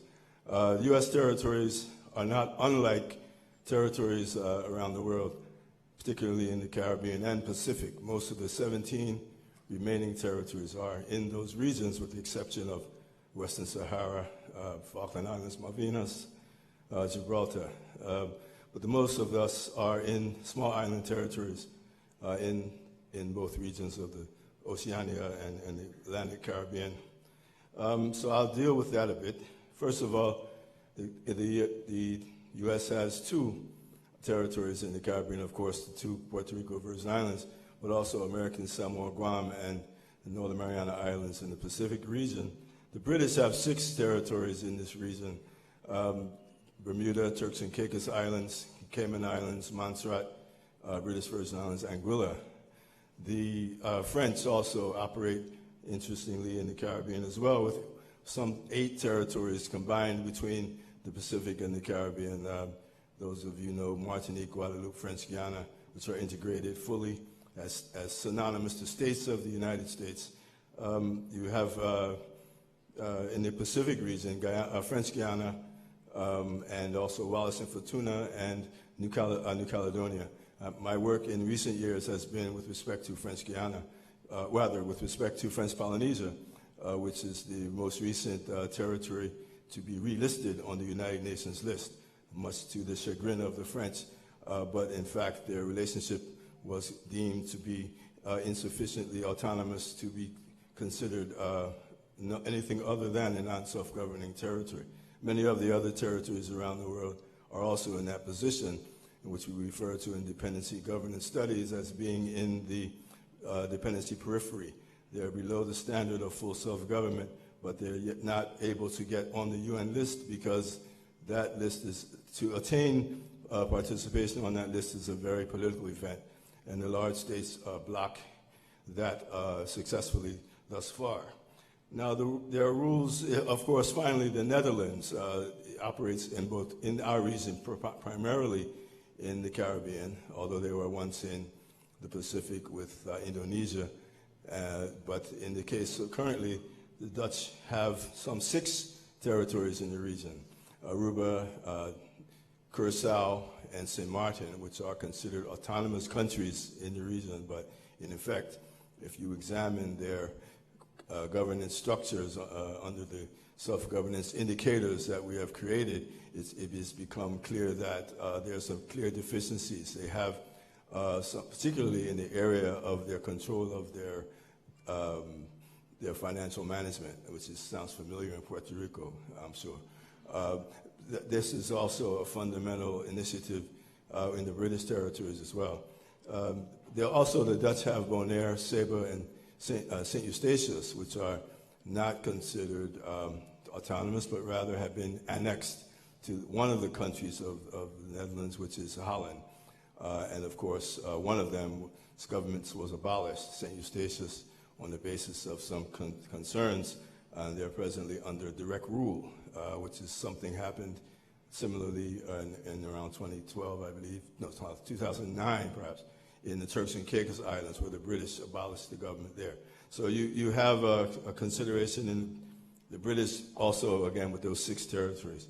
So in effect, all of these territories are governed under in reality, what does govern the political future of these territories is the United Nations Charter, and in particular, Article 73B of the Charter, which clearly relates to the fact that these territories are, in effect, in a position of preparatory arrangements. They're in preparation for full self-government. And I think that Article 73B establishes the obligation of the countries that administer these territories to bring the territories to full self-government. Of course, in our case, we have this obligation, therefore, has transitioned the territories from being preparatory in perpetuity to the question of a preparatory phase, whereby we have transitioning from territorial status to full measure of self-government in one of the 3 options which has been described by Jeff Farrow and Dr. Underwood: independence, free association, or integration. Now, integration and free association in the U.S. context is probably the least flexible of all. If we look at other, particularly free association arrangements around the world, you will find a very broad, a much broader perspective. Take Cook Islands with New Zealand. Take even our own, which I say our own. Jeff would be aware of certainly the fact that we were under Denmark while Puerto Rico was under Spain. And during the time of Denmark, the evolution of territories that Denmark had included Greenland and Faroe Islands, which are very autonomous arrangements today. But the one thing that links both Greenland and Cook Islands is the fact that they have citizenship of the larger country, whereas this is something, so that the Cook Islanders are New Zealand citizens, the Greenland persons are in fact Danish citizens. But of course, in the context of the U.S., the argument is you can't have that and have free association. So it's quite an inflexible approach. Now, the territories have gone through various periods since the acquisition, 1898, with the Spanish-American War. And of course, all of the territories have been acquired on the basis of some military consideration or the other. In the case, obviously, 1898, end of the Spanish-American War, the spoils of the war. In our case, Virgin Islands, it related to World War I. And so the territories have gone through various periods. I'll just outline them briefly. The military dependency governance, whereby the governments were controlled by the military. Started in Guam, in the case, it was this Spanish military governance through the Catholic Church, and then subsequently the military governance under the U.S. This was then transformed to a position of appointed dependency governance, whereby the person who was the head of the government was appointed by Washington or by, in this case, the other territories in the same vein. We went from there to what we referred to as partial elected dependency governance, where the governor was still appointed, but there was a legislative body that had legislative making capacity. And then we transitioned to where we are today, and that is full elected dependency governance. And he said we have both the government, the executive, as well as the legislative branches are elected. However, the key is that it's still dependency governance, and it does not constitute the full measure of self-government because the territories remain under unilateral authority of the larger country. All of the territories, in a broader sense, the British, the French, the Dutch, the Netherlands, all the United States, all have this source of dependency governance. In our case, obviously, it is the territorial clause. In the case of the British, it's the various parliamentary acts, because the United Kingdom does not have a written constitution, but there's the parliamentary acts, the judgments, conventions, and of course France. In the Constitution, there's reference to each of their territories specifically, and then in the Netherlands case, there's a kingdom charter, which also makes reference to those territories. And of course, this source of unilateral authority is actually undertaken through various instruments. In our case, the Virgin Islands, we have the Revised Organic Act of 1954, Puerto Rico has its constitution. The British have the constitutional order, which is given to them by the British.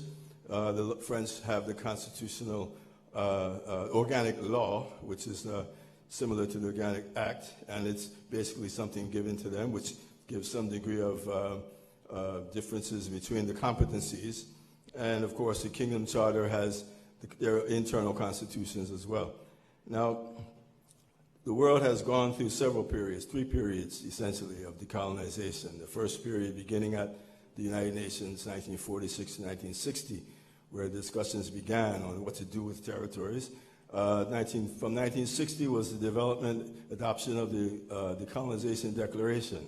And of course, in the companion resolution of 1541, which gave minimum standards for the 3 options: independence, free association, and integration. That period was the colonization acceleration period. Many territories attained full measure of self-government during that period. And then 1990 came, and I think Jeff Farrell mentioned the issue of the Cold War. That was a very important historical point, because the Cold War ushered in a period of decolonization deceleration, whereby the whole issue of decolonization was reframed. And we're now in that period, which actually began as far back as 1990.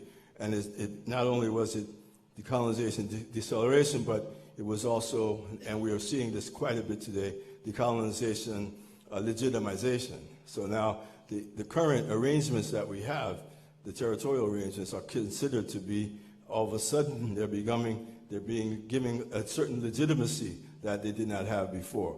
And so I think perhaps part of the reason why there was a suggestion to place Commonwealth back on the ballot in Puerto Rico in the referendum was because it was given a legitimacy. So that sort of the idea that the territorial status is a legitimate one to maintain, although it's really does not meet any international standards of the full measure of self-government. Let me just close and conclude by the fundamental questions as to whether we should proceed. We all of the territories should continue the pursuit of the full measure of self-government, or whether we should accept dependency reforms. And I think part of what we are doing, the incremental gradualism approach, which is undertaken, which is really not something new, but it goes back a long way. In the case of U.S. territories, the idea of presidential vote and vote in the House, and I think the current Guam delegate, Mr. San Nicolas, has a proposal for the issue of delegate in the U.S. Senate. So there are a number of incremental arrangements that are being considered, but these do go back as far back as Ron DeLugo. I'm sure you know that name. who was our first delegate in the U.S. Virgin Islands, and some of these proposals came up even then. The issue, of course, is even if with these arrangements, if they are in fact approved, the question becomes whether or not we have reached the full measure of self-government as defined in the United Nations Charter, and obviously that is not necessarily the case. Now, in the end, the fundamental question, once again, is whether we are content with reforming the status quo. Can the status quo be reformed? Can it be legitimized, modernized, etc.? Or, in fact, do we really have to proceed to the full measure of self-government? And I think that's a fundamental question that we should examine at this moment. And I thank you.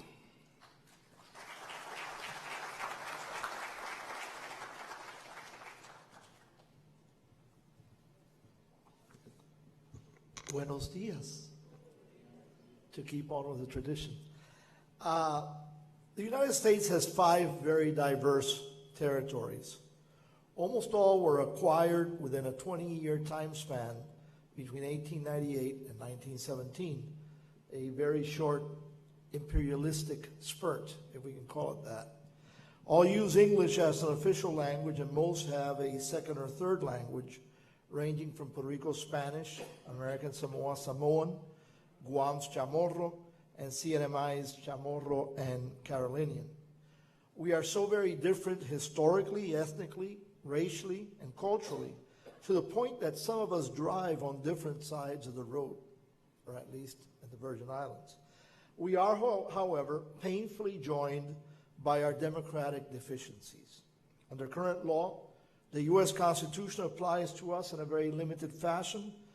None of us enjoy fully the promise of self-government contained in our country's Declaration of Independence, but we do elect our governors.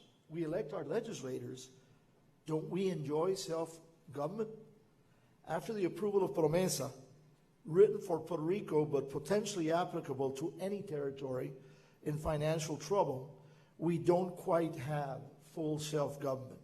If you have any doubts, take a look at the Sanchez Valle case in 2016.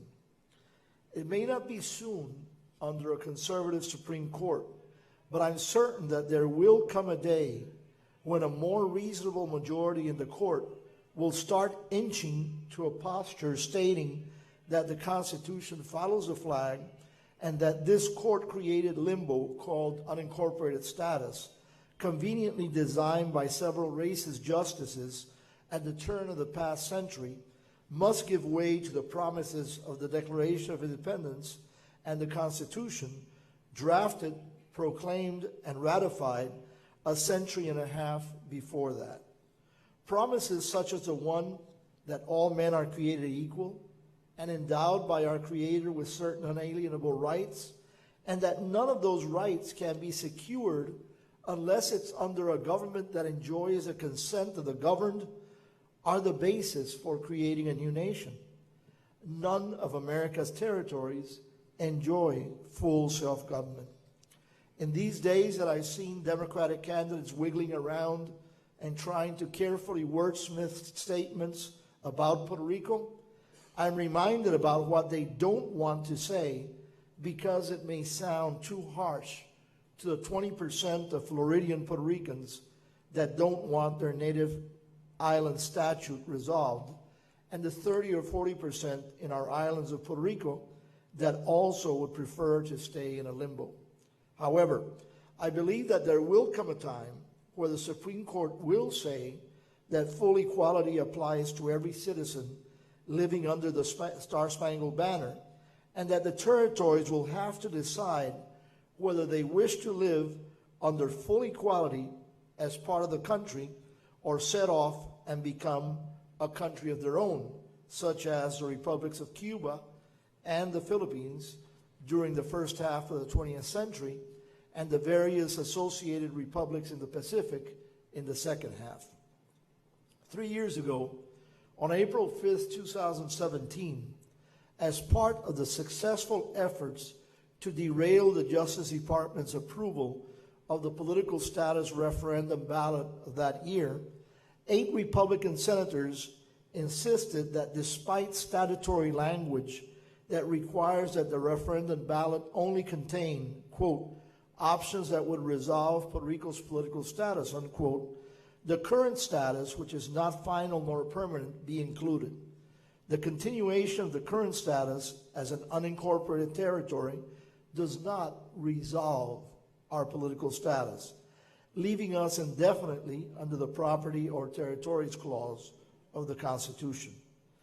No Democrat in his right mind should be supporting the requests, unsupported by the facts or a reasonable reading of the Constitution, of a learned scholar such as the lead senator who signed that letter in April 2017, Roger Wicker, the Deep South Republican senator from Mississippi, whose only link to Puerto Rico is that his now middle-aged daughter was once hired and worked for an anti-statehood administration in Puerto Rico. This important forum, which the Governor Piñero Museum has organized, can serve as a source of wisdom for the policy staff of Senator Sanders and Vice President Biden, the two candidates remaining, Biden being the younger of the two alternatives, as they try to deal with platform planks regarding America's territories from the island of Guam in the Pacific to the island of St. Croix in the Atlantic.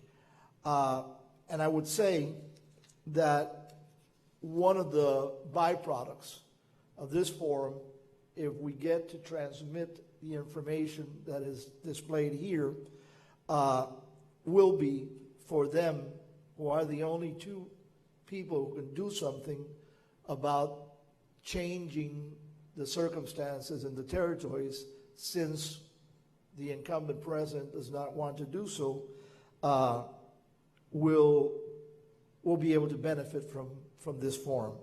And now I'm going to keep it short and just look forward to the people's questions, which Sanina, our able moderator, will be formulating to all of us.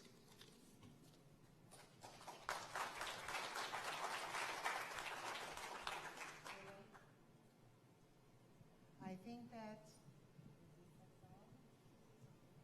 is it on? Okay. I think one important thing that came out across from the different presentations is first the importance of underlining the commonalities and obviously the differences. But one of the things that I was struck by in terms of Dr. Underwood's presentation was this distinction between the political vision and the individual programs. I think I'd like you to elaborate a little bit more about how to go about in formulating this political vision, which takes into account, definitely, as you well pointed out, the historic, the nation's history, the cultural element, that are not necessarily too well recognized in some of the formulas of combating or questioning the territorial status. So, well, thank you. Thank you for that question. The issue always strikes me is that when you're in political office, certainly you ostensibly are required to present a political vision, a vision about the jurisdiction that you're representing. And when you represent a jurisdiction that is in essence a colonial jurisdiction, you're required to present a kind of a vision as to what do you want to see in your relationship with Washington, D.C., that will speak to not just your future, the fulfillment of your potential, but in a way honoring your present and honoring your past. And that's a kind of an historical lesson as well as a political lesson, as a little bit of future thinking. Most of the time, however, you're kind of not dragged into, because these are important issues, but you're really dealing with issues about taxation or participation in federal programs, and sometimes we mistake the participation in federal programs as a kind of a substitute for what is ultimately an underlying political relationship. So, you know, this is a kind of a favorite way of explaining it sometimes to people. I don't know whether, I'm assuming that all the territories tap into the federal highway funds. None of the territories really put any money into the federal highway funds. It's, you know, people who gas their car in California and Hawaii that are putting money into the Federal Highway Trust Fund. But we all kind of tap into that. And then we, at the same time that we tap into it, we complain that we're not getting enough, or that we should be getting more, or you know, are we not first-class citizens? Are we not, you know? And so we tend to think of participation in these individual programs as representative of that. Whereas in essence, you're really trying to articulate a trajectory between where you think you should be going as a potential nation or as a potential dependency. And you have to kind of confront those issues. And that's basically, I think, what is sometimes, because it's articulating the hands-on political issues. Of course, when you're a small territory like Guam, sometimes your political, your participation in these programs are constrained by the possible participation of Puerto Rico, which is so much larger than the rest of us. And in many ways, you know, I talk to people from the VI, and they say, you know, sometimes the VI looks at Puerto Rico as their big brother.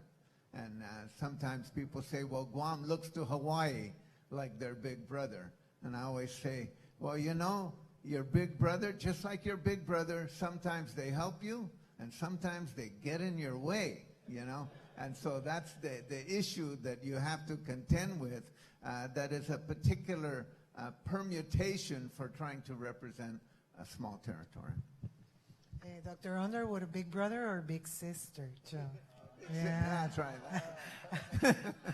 Kenneth and Dr. Corbin, could you also comment on this, you know, this dimension of the possible, you know, dichotomies that we experience advancing a political vision and sometimes getting lost in the forest of by the trees with the individual programs? Well, on behalf of Puerto Rico, I want to apologize to our fellow territories because, as the governor of the Virgin Islands pointed out, as Jeff Farrell said, he said that Puerto Rico being admitted into the Union and getting us out of the way is the best way of helping the rest of the territories.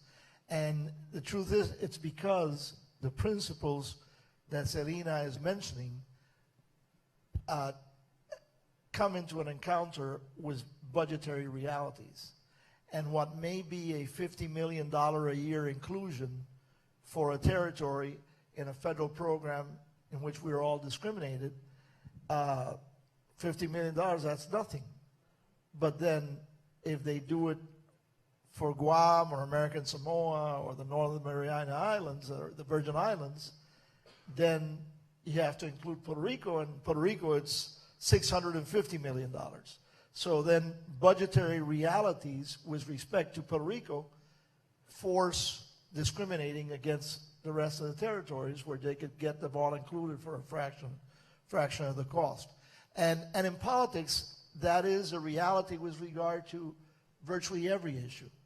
You know, principles have to confront budgetary and political realities, and that's why sometimes things don't get done by principle. But Dr. Underwood, I think, was underscoring also something that is important in the political vision, which is the question of like culture, history. How do you like envision that as part of the deterritorialization, la deterritorialización, decolonization of Puerto Rico? Yeah, well, what would be the political vision, for example, of statehood? Yeah, well, we all have to become decolonized, and we're all colonies. In some cases, it's probably easier than others. In the case of the smaller territories, you have the problem that they may not comply with some of the Jeffersonian principles of admission.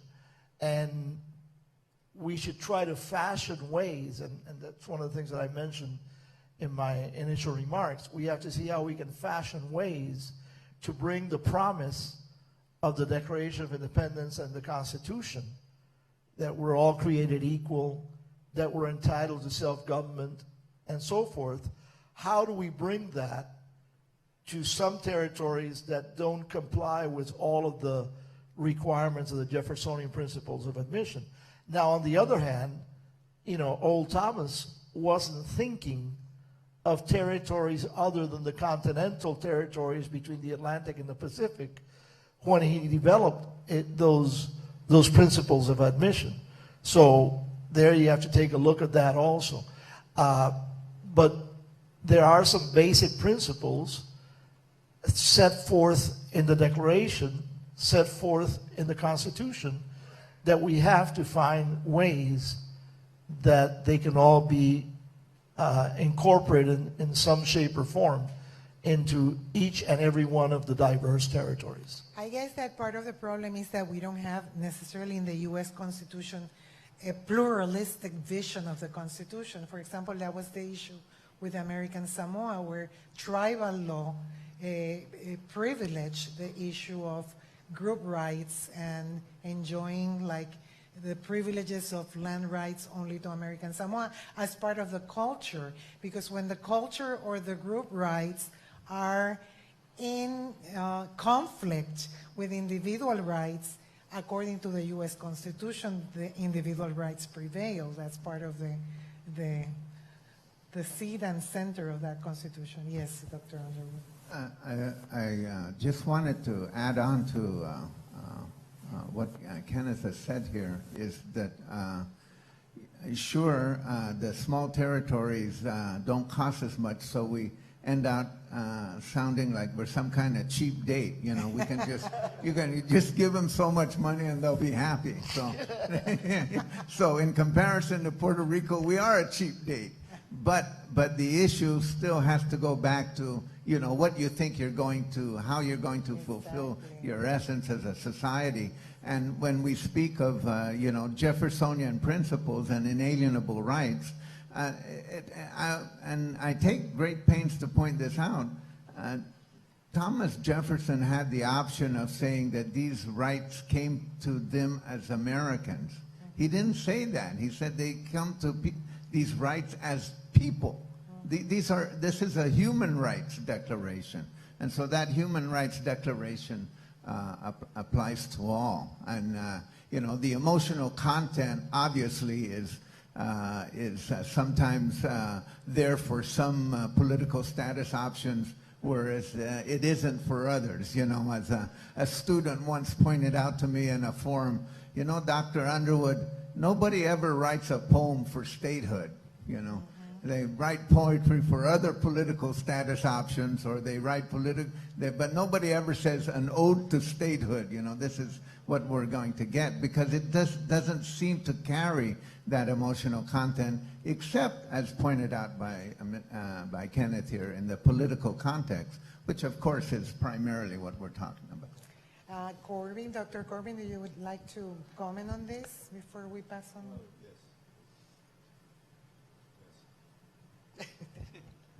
I'm not too good with this. Maybe you can get it. Sorry. I would just say that these are symptoms of an overall question of political and economic inequality, that is what we exist under. As we seek to deal with them in a piecemeal fashion, these issues will always arise. I believe the overall focus of moving toward permanent options, I think, is really the challenge that we face, and this will, where if we're able to achieve these things, a permanent option, then these issues will be taken care of. Moving precisely to the international arena, I was actually, since this is a historical panel, you all know that Puerto Rico was removed from the list of non-self-governing territories in 1953. And I was interested in, when you mentioned this case of French Polynesia being reinscribed in the list of non-self-governing territories. What lessons, if any, can that process provide at the international sphere for Puerto Rico, especially given all the deficiencies that have been pointed out historically about the removal of Puerto Rico from that list in 1953?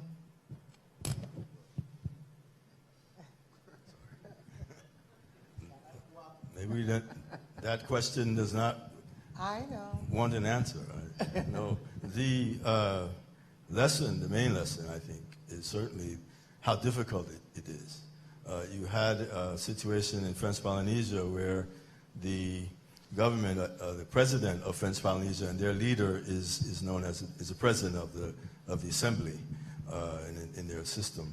The president was the president of the pro-independence party, and was also a very strong anti-nuclear advocate for many years, Oscar Temaru.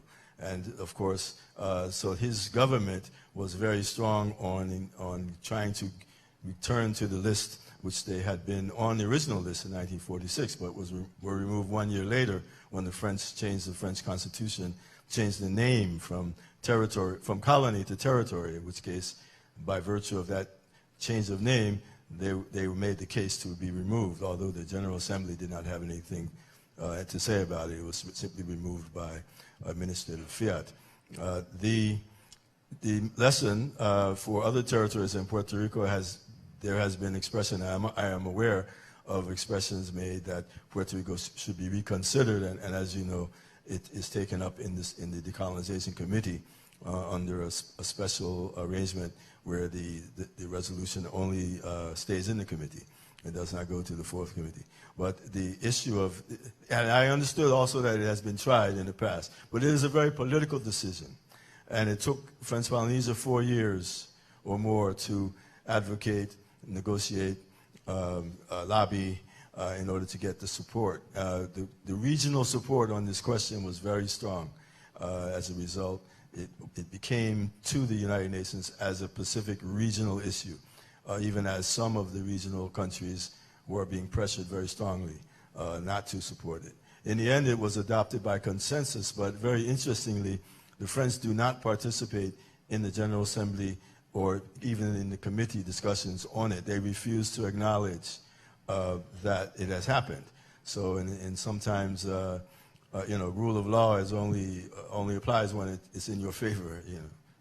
So, what do you think are the benefits of being reinscribed in that list, if any? Well, there's some. The process is currently in the stagnation phase, as I had mentioned before. We're in this year is the end of the third international decade for the eradication of colonialism, adopted by the United Nations. In the period from 1990 to 2020, you have two territories were removed from the list, Namibia and Timor-Leste, formerly East Timor, and one territory was added, that was French Polynesia. Meanwhile, for that 30-year period, the movement off of the list has become stagnant. And movement off it's not so much the list.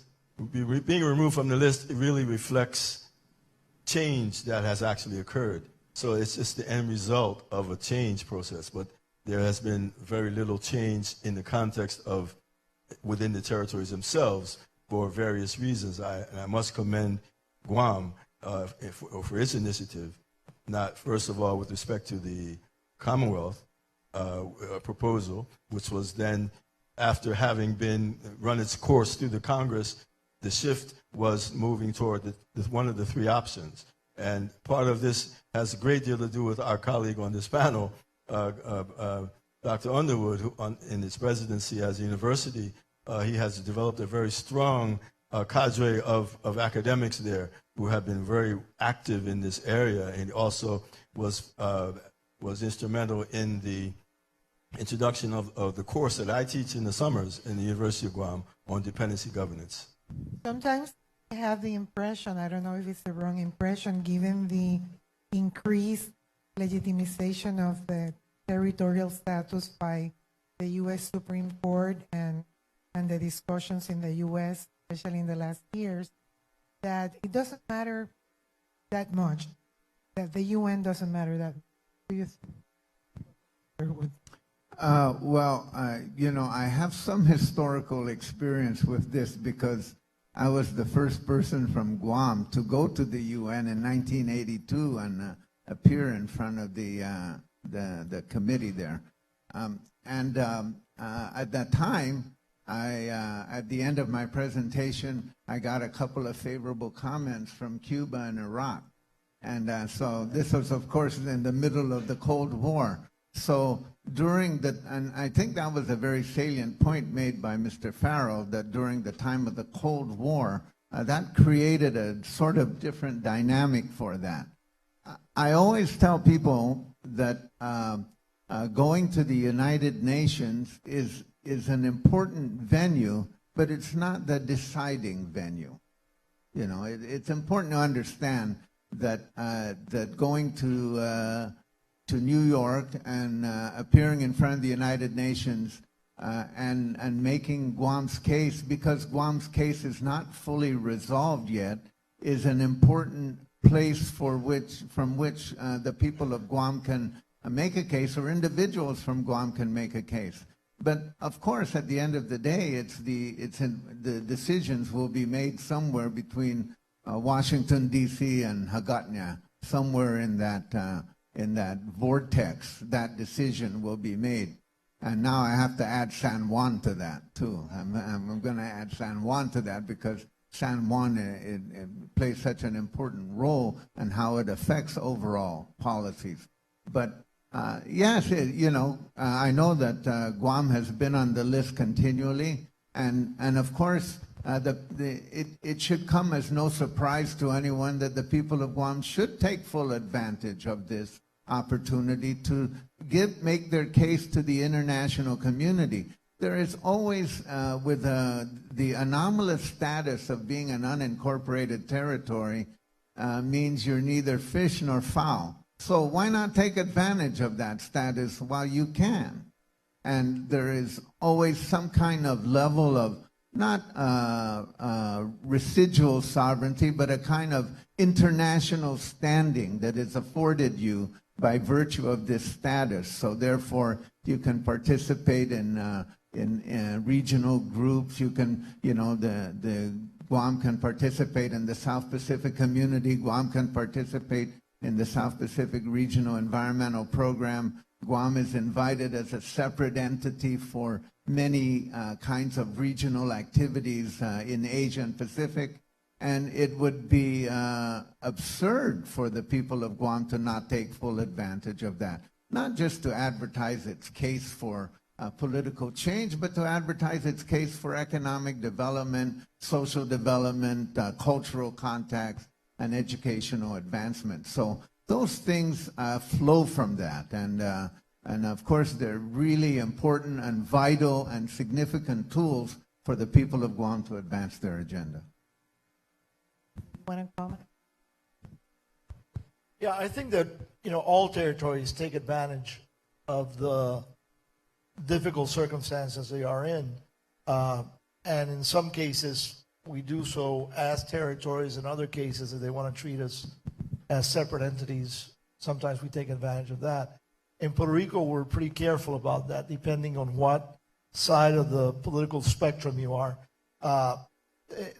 President Fasal Zamora, who was immediately my predecessor as Senate President, there are organizations, international or regional organizations, where he participated in as a separate Senate, and which I had participated in before as part of the U.S. And Puerto Rico was present in both occasions in slightly different ways, but we participated. So he did it from his ideological point of view. I did it from my ideological point of view. But we found practical and pragmatic arrangements to make sure that Puerto Rico profited no matter how we did it. Actually, what we're saying is international fear, we can take advantage of that Yeah. more or less in the way that. And when I was Secretary of State, you know, some people say, oh, we should be getting more rights and more powers and all that. I said, look, we only have 5 Puerto Rico commercial offices in foreign countries. And you had Oregon, which had 5 offices in the People's Republic of China, not counting all the other offices they had to promote trade with the state of Oregon. So sometimes we're not taking advantage of all the opportunities that we have as U.S. territories to promote our economic activity and job creation in our own territories by doing more business with foreign countries. Can I conclude from your comments that international law and the UN doesn't play that a big role when territories are trying to decolonize from the U.S., because the U.S. essentially has adopted pretty much an exceptionalist kind of position of international law and international law stand? Yeah, I think what it's we've just done. us and the U.S. Yeah, well, I don't think that the U.S. pays much attention to the UN, except when it has to. And that has not been the case in the territories. If it's about Israel's West Bank or something like that, they have to pay attention. But They haven't paid. and what's that? They haven't paid that much. No. With Israel. Yeah, but if they have to, it'll be issues like that. What I think the territories have done is they've basically researched within the constitutional spectrum that we operate in to see what things we can get away with and what things we can't. And then we try to get away with whatever we can, as Dr. Underwood suggested. Dr. Corby mentioned that incremental approach that you're just describing, the question was whether that incremental approach that we have been following, we, meaning all territory, does that really matter? Is that like a road to self-government, or should we be more drastic about it? Well, I would suggest that there's an incremental approach even regarding this participation in international organizations. That is really a preparatory approach, a capacity building approach. I think Puerto Rico was in the forefront, and Virgin Islands also was very active during a certain period in participating in CEPAL, for example, the Economic Commission for Latin America and the Caribbean, among other regional institutions. That links us with developments in the hemisphere at the level whereby we can deal directly with our counterparts. And that's also the case with respect to Guam and its involvement in regional activities as well during a certain period. Now, I think what happens is when governments change, as Mr. McClintock has mentioned, there's maybe an ideological shift. There may be a different shift in terms of whether or not it's appropriate to have a separate representation, or whether it's more appropriate to be within the context of the territorial or the United States delegation, if you will.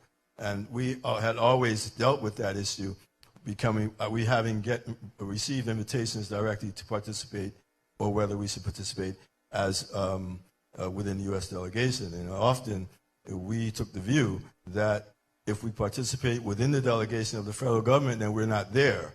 We're there. If we have our separate seat, be it an observer seat or an associate membership seat, we can speak on our own. And invariably, our positions are not necessarily inconsistent with the federal position on certain issues. But it did also assist us in terms of building capacity, and much of that capacity exists today. Those are positive elements. So that, in many ways, that's an incremental developmental process. So if there is a change to one of the options of full self-government, then there's capacity already developed in place. And also the reference to having offices in various places.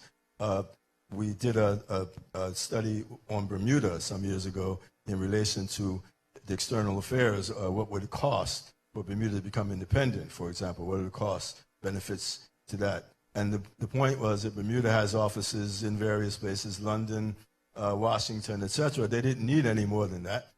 So in fact, the transition from a trade office to an embassy was quite minimal. Mr. Farrow mentioned the plebiscite. I think it would be for all of you to comment a little bit on what do you think, what is the route when we're confronting the situation of non-binding plebiscite part of it. Well, first of all, Congress usually doesn't bind itself to anything. And they use the excuse that one Congress cannot bind the previous one. And most issues in Congress, because in Congress you're not famous for strategic planning, you're more famous for crisis management, or issues take a lot more than 2 years to resolve normally.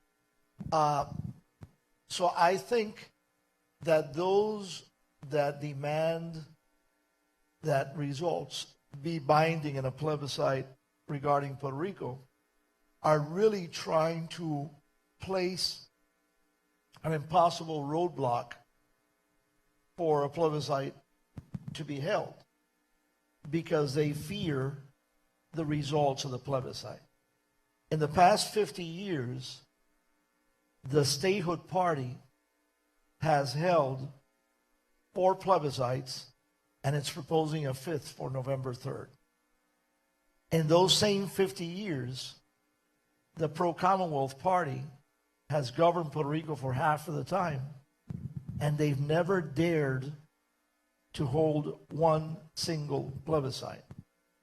Well, what that suggests to me is that one party wants the will of the people to be known, and the other party fears what the result will be.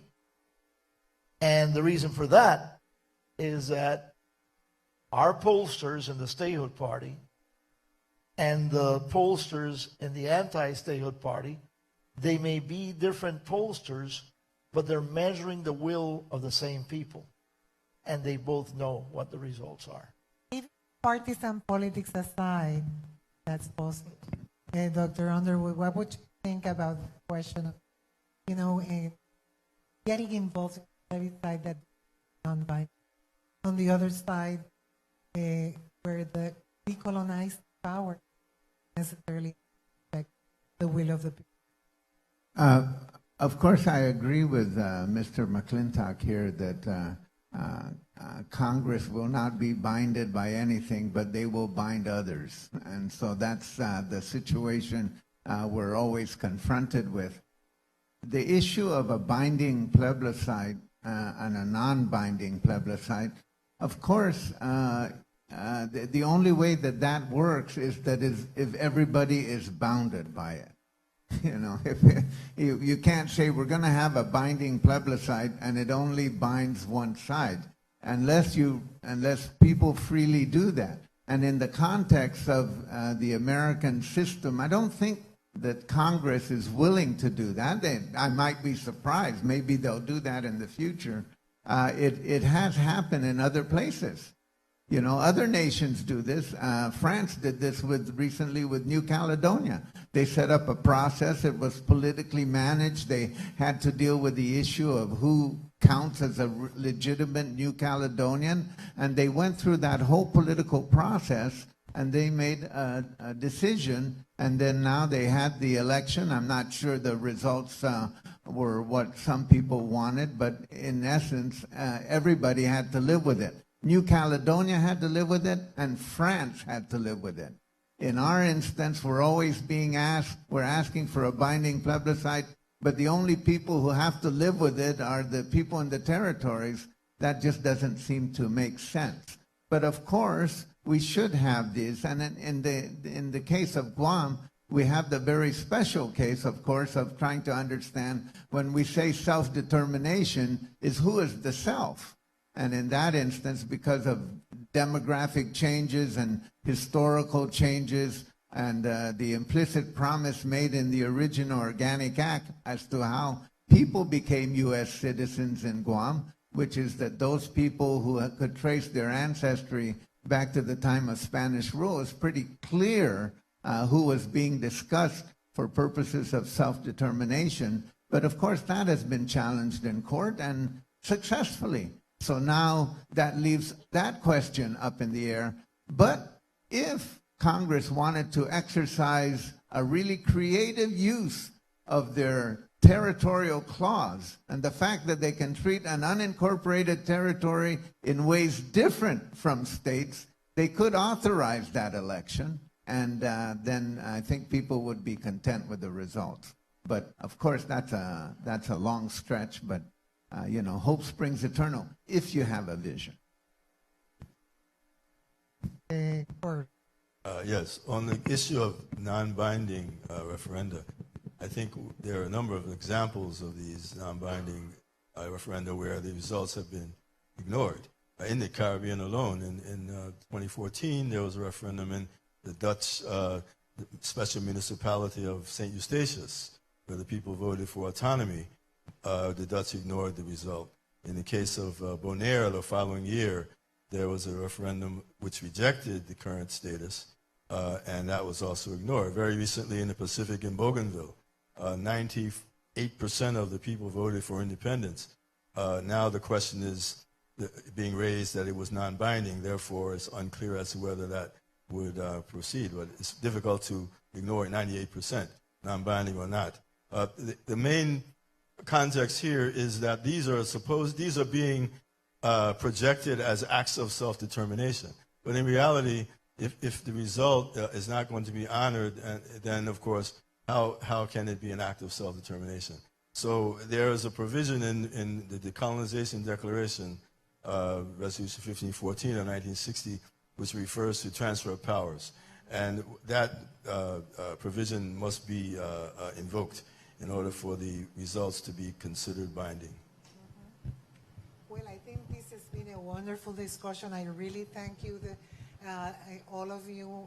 It has been very, very illustrating and illuminating. And let's share our enthusiasm with this panel by giving them an applause.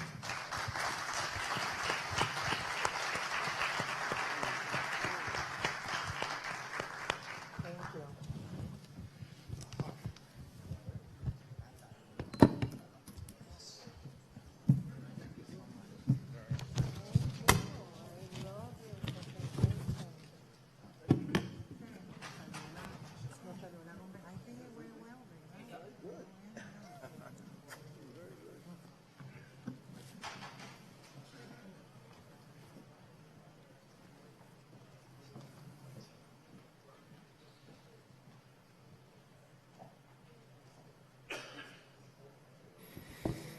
Thanks so much to all the panelists. And now we move on to in the agenda, but before going to our next guest speaker, we are going to welcome the Secretary of State, Elmer Roman, and he will be addressing the audience. We also want to acknowledge that the Mayor of Isabela has also arrived, and he will be joining us. Yes.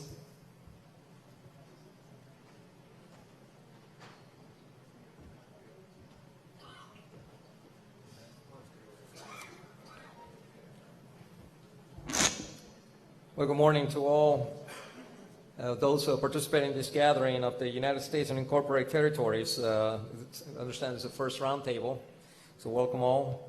Actually, great, sponsored by the always gentle staff of the Ana Jiménez University. So it's a great initiative. Really appreciate being here. So, Secretary of State, on behalf of the Governor of Puerto Rico, Wanda Vázquez, I welcome you to Puerto Rico, the island of enchantment. You know, we still are the island of enchantment. And it's with great patriotic love that we call it this way, although I recognize that the beauty of our islands is precisely one of the characteristics that all of our American territories share. Puerto Rico, U.S. Virgin Islands, American Samoa, Guam, and the Northern Mariana Islands.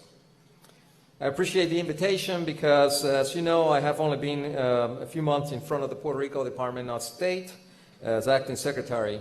Before that, I was the secretary of public safety, where I was actually working strongly in a joint effort with the United States territories in the areas of safety, crime, violence, and drug trafficking. This was a highlight, I would say, of my trajectory that through a military career that spans through 3 decades. The opportunity to serve in both the military and the federal government led me to understand a reality that's rarely spoken about. And I want to clarify, I'm not a politician, I'm not elected, but I'm an observer of our reality as resident of the United States territory. And when I witness the work the territories have to carry out in the search for justice in such areas of health, safety, and employment, no impartial human being can say that we are equal with respect to American citizens residing in the continental United States. Territories always have to work twice as much or even more to gain access to benefits, although when it comes to serving the nation from various areas, including the military, we sweat, we bleed, and we sacrifice ourselves in the same way. I serve in combat zones and in war, shoulder to shoulder with American citizens of all jurisdictions. I never saw an equal from an unincorporated territory as a lesser person. I never saw one with lesser pride on that American flag than the most proudful one from the New York State or any other state. Although in his return he had more and better health condition than the territories. Again, I'm not a politician, but I'm not blind either. That inequality has a name, and it's called the territorial clause. Among the territories themselves, there is a diversity of opinions on how they are visualized in their relationship with the United States. But I confess, for me, as a fellow American citizen, not having the right to vote in the national elections, no matter of location, is a case of our unfinished business of American democracy. The battle to be included in the federal programs such as Medicare and Medicaid, in which the continental states receive fixed formulas without the fight and which are taken for granted, hurts of all, and it hurts me. Having a voice with no vote in the Congress that formulates public policy and our way of life, it hurt us all, and it hurts me. Having as president of a nation a commander-in-chief for whom I could not vote, it hurts us all, and it hurts me. Being geographically discriminated against for living in a territory and not in a continental state, it hurts of all of us, and it makes me wanting to fight even harder. But that is me, and that is why I'm happy to be here, because this forum is about much more. Our economic and social development, human rights, history, and even promesa. And I'm very excited about the discussion. I invite you, in addition to seeing our differences, to explore the similarities that often do not derive from the political relationship. When you look at our history, you will find the greatest human value, solidarity. When I believe that this solidarity is enhanced by our territorial condition, I am convinced that its origin is empathy. We do not always agree on the ways, but we rarely fight our brothers. The American territories have a historical denominator. We have always been someone else. Might the fullness of our rights not rely on our partner, but on the firm belief in equality and a universal principle, in the end, being citizens of a great nation, that of the United States of America and of the world. Enjoy Puerto Rico, blessings and Godspeed. Thank you.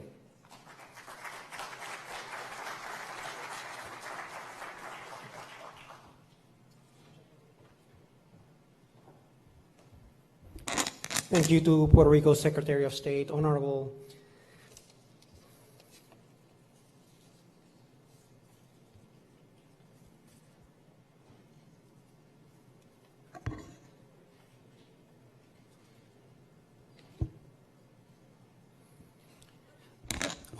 Elmer Roman. Now we move on to, in the agenda, to have our next guest speaker. She's in representation of U.S. Congressman Raul Grijalva. She's engineer Margarita Valera Rosa. She's part of the professional staff for the Office of Insular Affairs and also the Committee of Natural Resources of the U.S. House of Representatives. Please welcome Margarita Valera.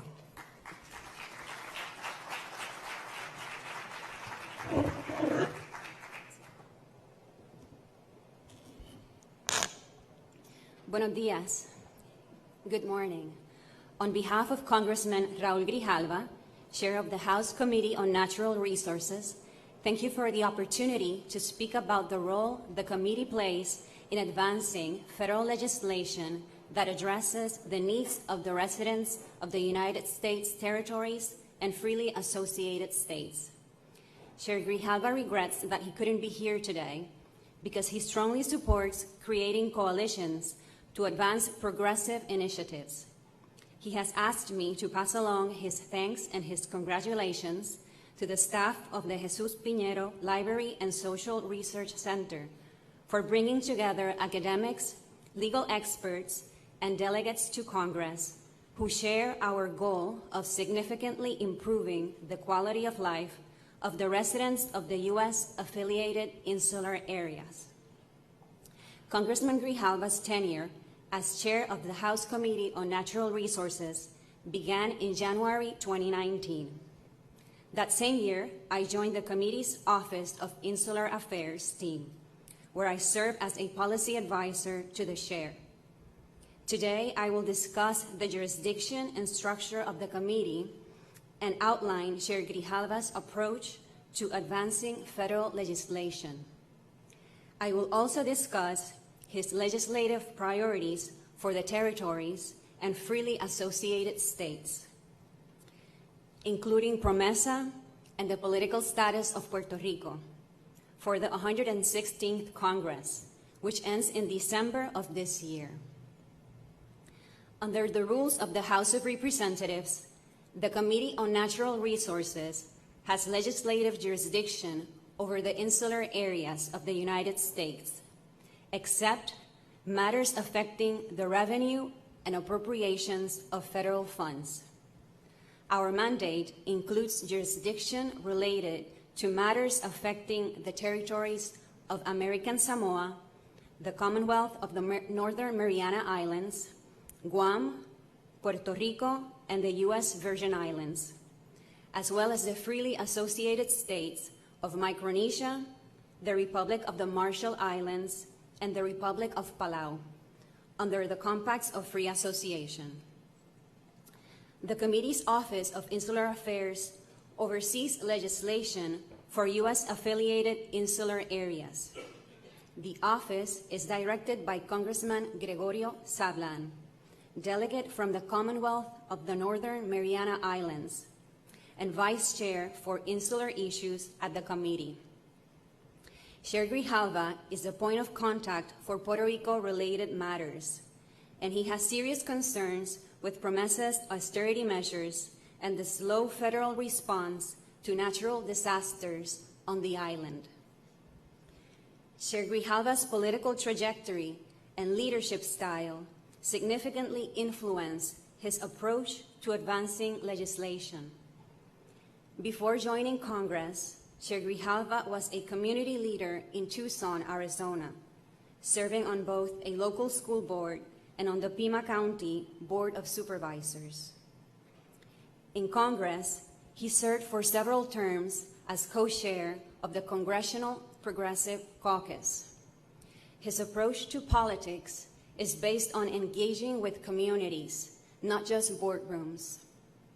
For decades, Chair Grijalva has fought for economic justice, protected civil rights, promoted global peace, and advanced environmental protection and U.S. energy independence.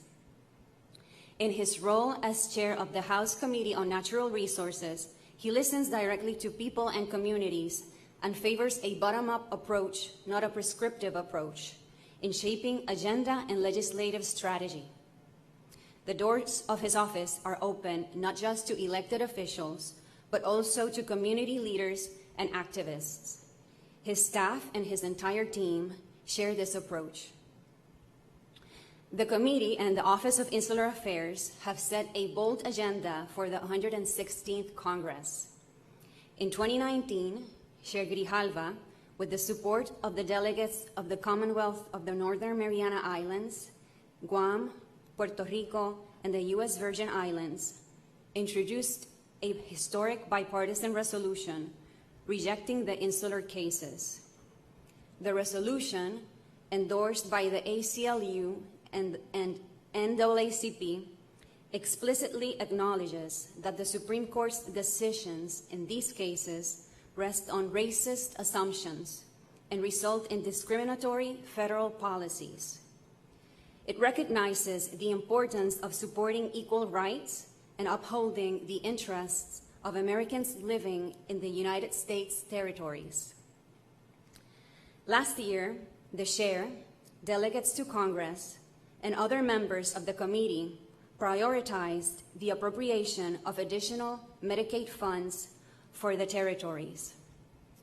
A legislative solution was possible, in large part because the delegates, Democrats and Republicans, joined forces to guarantee basic medical services to vulnerable communities. This happened because of the broad national and local consensus that this policy was essential to stabilize the fiscal situation of the territories. The House Committee on Natural Resources held a hearing with local government officials from all the territories to encourage other committees of jurisdiction to prioritize this issue. As some of you know, President Trump intervened to cut the Senate and House funding agreement from 4 years to 2 years. We opposed this cut. However, the committee and the Office of Insular Affairs are satisfied with the federal matching rate increase, which reduces the fiscal burden on territories and allows them to utilize local revenues collected for other policy priorities. The committee has advanced and continues to advance other legislation related to the territories, including the Northern Mariana Islands Long-Term Legal Residence Relief Act, which grants resident status to certain immigrants who have resided continuously and lawfully in the CNMI to work on the island, and the Guam World War II Loyal Recognition Act, which modifies the use of funds deposited in the Guam World War II Claims Fund, used to pay claims of victims and survivors of the war.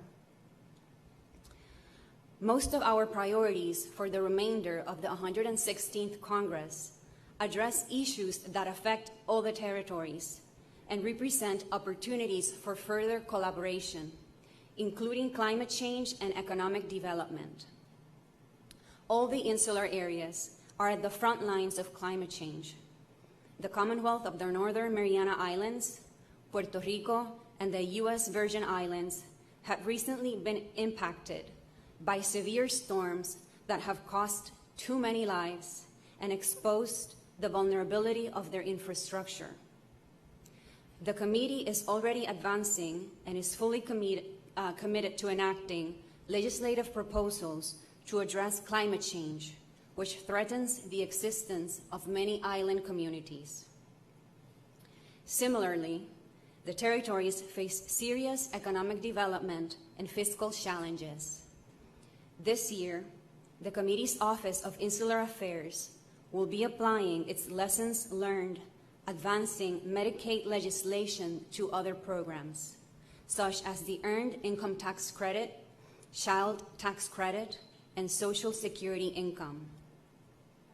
Recently, the House of Representatives passed key legislation that would provide tax relief through the EITC and CTC programs to all the territories. Studies show that these programs increase labor participation and reduce child poverty. We're now waiting for the Senate to assume its responsibility and move forward with this legislation.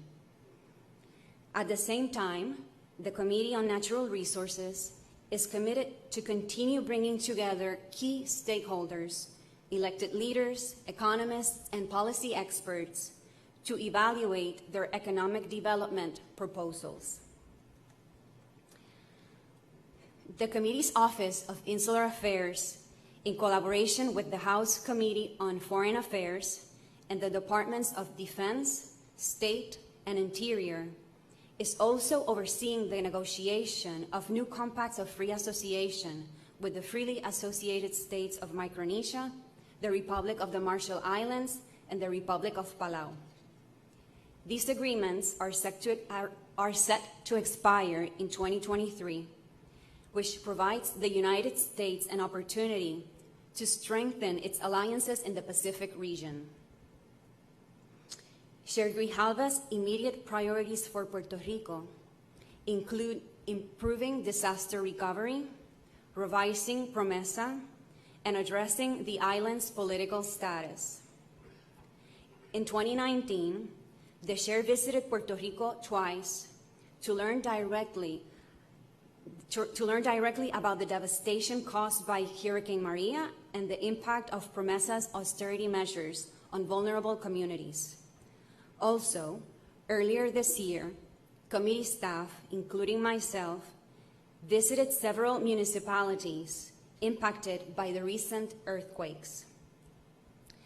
Since the beginning of 2019, Chair Grijalva has pressured the Trump administration to disburse federal disaster aid already appropriated by Congress to rebuild homes and the electric grid and to invest in resilient infrastructure. Last month, the committee published a report describing the damage caused by the earthquakes in the South to urge the appropriation of new emergency funds, which the House passed in February. As most of you know, the Chair has expressed grave concerns with the implementation of PROMESA, especially with austerity measures that have resulted in considerable budget cuts to essential public services and with insufficient debt restructuring agreements. In October 2019, the committee held 2 hearings to obtain feedback on a series of proposals to amend PROMESA, which include protecting essential public services, auditing Puerto Rico's public debt, and authorizing a mechanism for the territories to discharge unsecured public debt.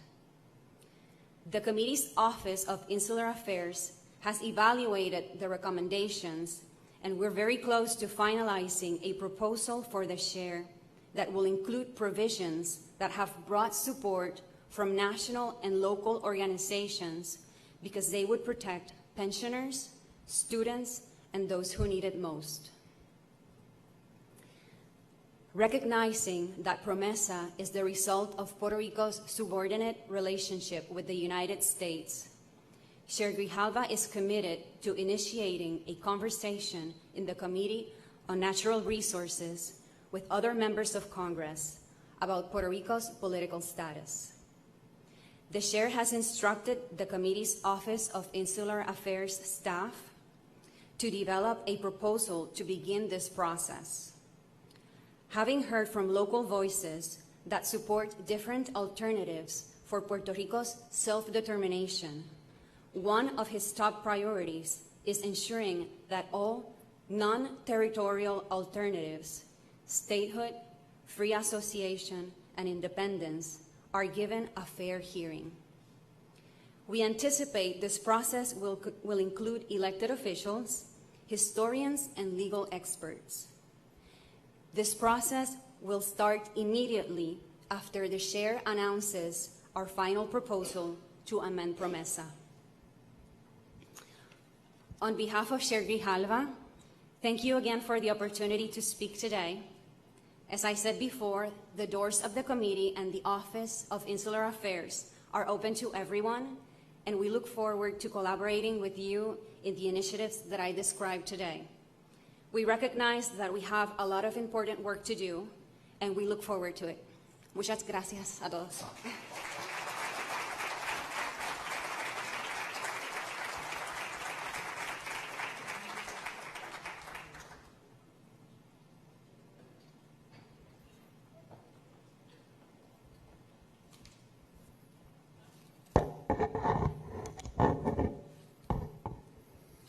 Thank you to Margarita Varela.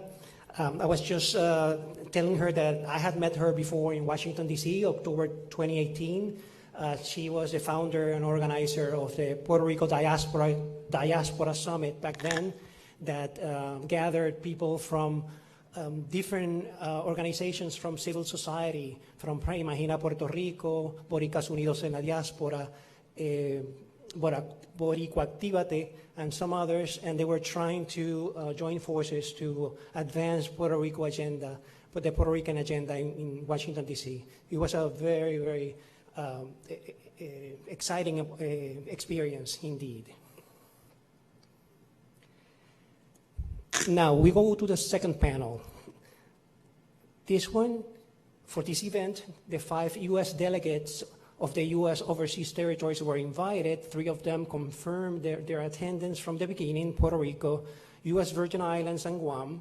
Unfortunately, the U.S. Virgin Islands delegate in the U.S. Congress was not able to join us due to unforeseen events at the last minute. However, she sent us a video message, and we are ready to take a look at it if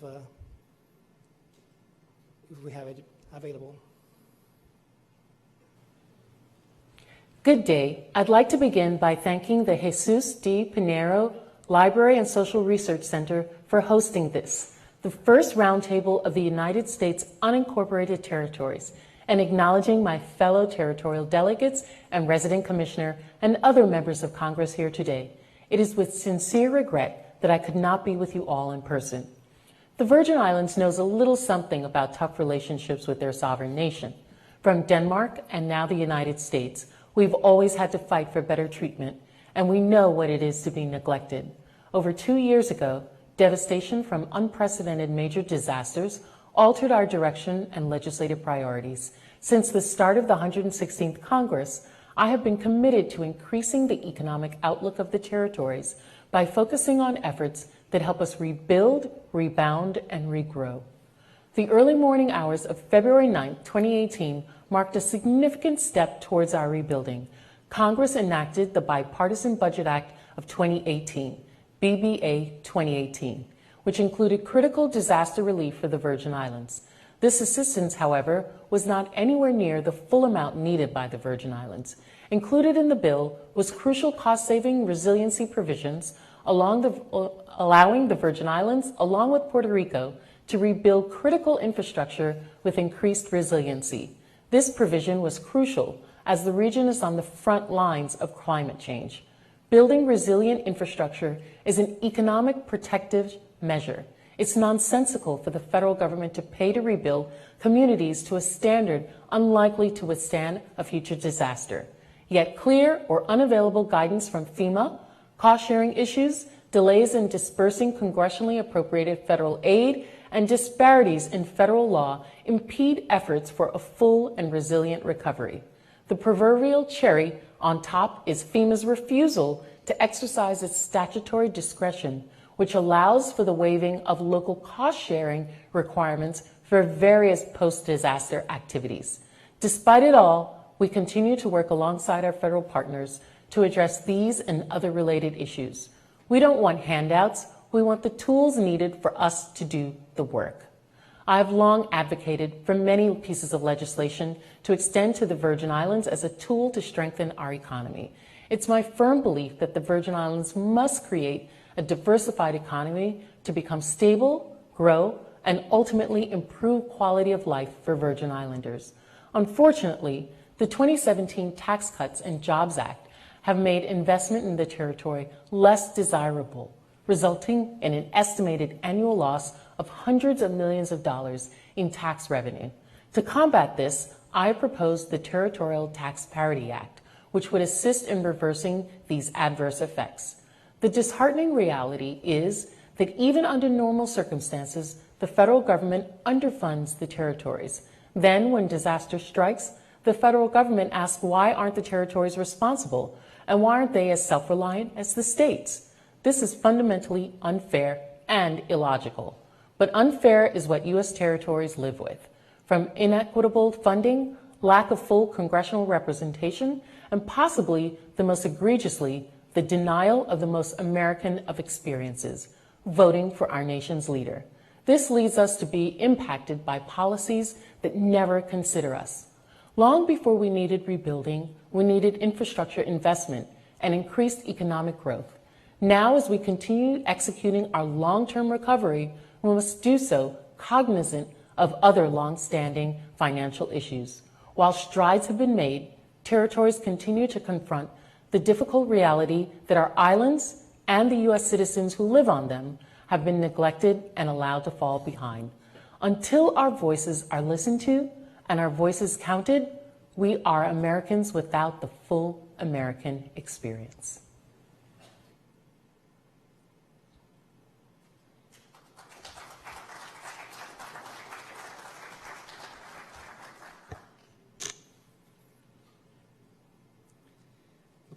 So now we are going to have the opportunity in our second panel to meet current and former U.S. Congress delegates for the territories.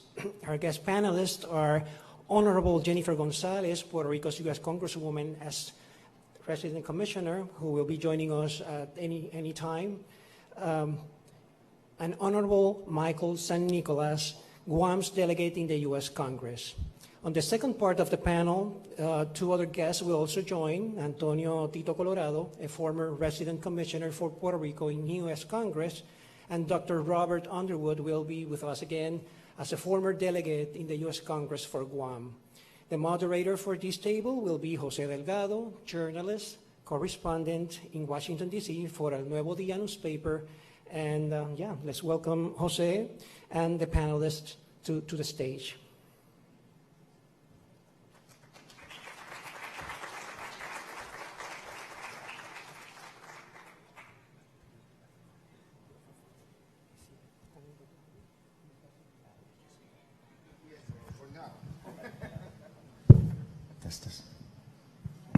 Well, thank you to the Library Jesús de Piñero. Es un honor estar aquí en la biblioteca. Thank you to Delegate Michael San Nicolas for being here. Delegate Nicolas was elected November of 2018. Yes, I was saying that Delegate San Nicolas was elected in November of 2018. But before that, he was a state legislator for 3 terms. He's a member of Congress that sits in the Natural Resources Committee, that is the one that have jurisdiction in the territories, as Margarita Varela was explaining, and the Financial Services Committee. Let's start, before grabbing the bullhorns, how do you describe the state of relations between your territory and the government of the United States? How do I describe the relation, the current relation between the territory and the United States? Well, I mean, all territories, I think we suffer the same consequence in terms of us having a less than equal relationship when compared to the United States at large. But I think that it's important, at least for me, to share what my perspective is in terms of why the relationship is the way it is and what we need to do in order to improve that. I think that there's a general idea, and I'm not quite sure if it's been born over all the history of grievances that was shared with us today, but there's a general idea that for some reason the United States is insistent upon our relationship remaining this way as unincorporated territories. And my experience, at least with the real life members of Congress, is that that is not necessarily the case. I think that our relationship that we have today is a result of historical circumstances that have manifested into this relationship that we have now. But I do not believe that there is an underlying intent among any of the members of Congress to actually keep this relationship the way it is. I think that we're dealing with very human members of Congress who need to be engaged in very meaningful ways that are able to make them understand the circumstances that we're in. And if we're able to engage them effectively in that way, we can bring about the change that we're all talking about here today. And so, yes, historically, our relationship with the United States is one of an unincorporated territory, lesser participants than full states, absolutely. But the future of our relationship, I think, is something that we can take control of, and we can definitely determine if we're able to meet the requirements to do that. And how has been the relationship specifically with the administration? You know, as you were known, Puerto Rico has had some difficult relationship with President Trump. How is in the case of Guam? I think that the administration, in particular President Trump's administration, is unique to President Trump, but I don't think that it's a representation necessarily of how the executive branch of the United States of America regards territories in general. I think that the relationship that all of our territories are experiencing under this current president is unique to this president, and I think that that relationship would definitely change under a different president. Okay. Let's talk about status. At what stage is the debate in Guam about the political future of your territory? Jeff Farrow was mentioning that there were 2 referendums in the 1980s, and the Guamanians supported the type of Commonwealth. What had happened during the last almost 40 years? That's a very, very important question. And I think that that's a kind of question that not only is important for us to realize as Guamanians as we evaluate the future of self-determination on our island, but it's also a question that we need to evaluate as territories with respect to what it is that we want to achieve going forward. My grandfather was actually a former speaker of the Guam legislature, and he was one of the leaders of the movement for Commonwealth back in the 80s. His father was one of the first legislators in the Guam local government, and so I have a long legacy of grandfathers and great-grandfathers having served. And one of the things that I learned in my grandfather's service is that it's one thing for us to champion a cause. It's something else entirely for us to truly strive to achieve it. And so when Guam pursued Commonwealth back in the 80s, we did so trying to champion what it was that we wanted to extract out of the relationship with the United States. And championing those things is important because we definitely want to make sure that we're responding to the unique needs that we have, and we're responding to our constituencies and their expectations. But we need to be pragmatic if we're going to truly achieve what it is that we're working towards. And so the Commonwealth movement back in the 80s failed because the causes that were being championed were not able to be achieved. What happened afterwards was even more tragic.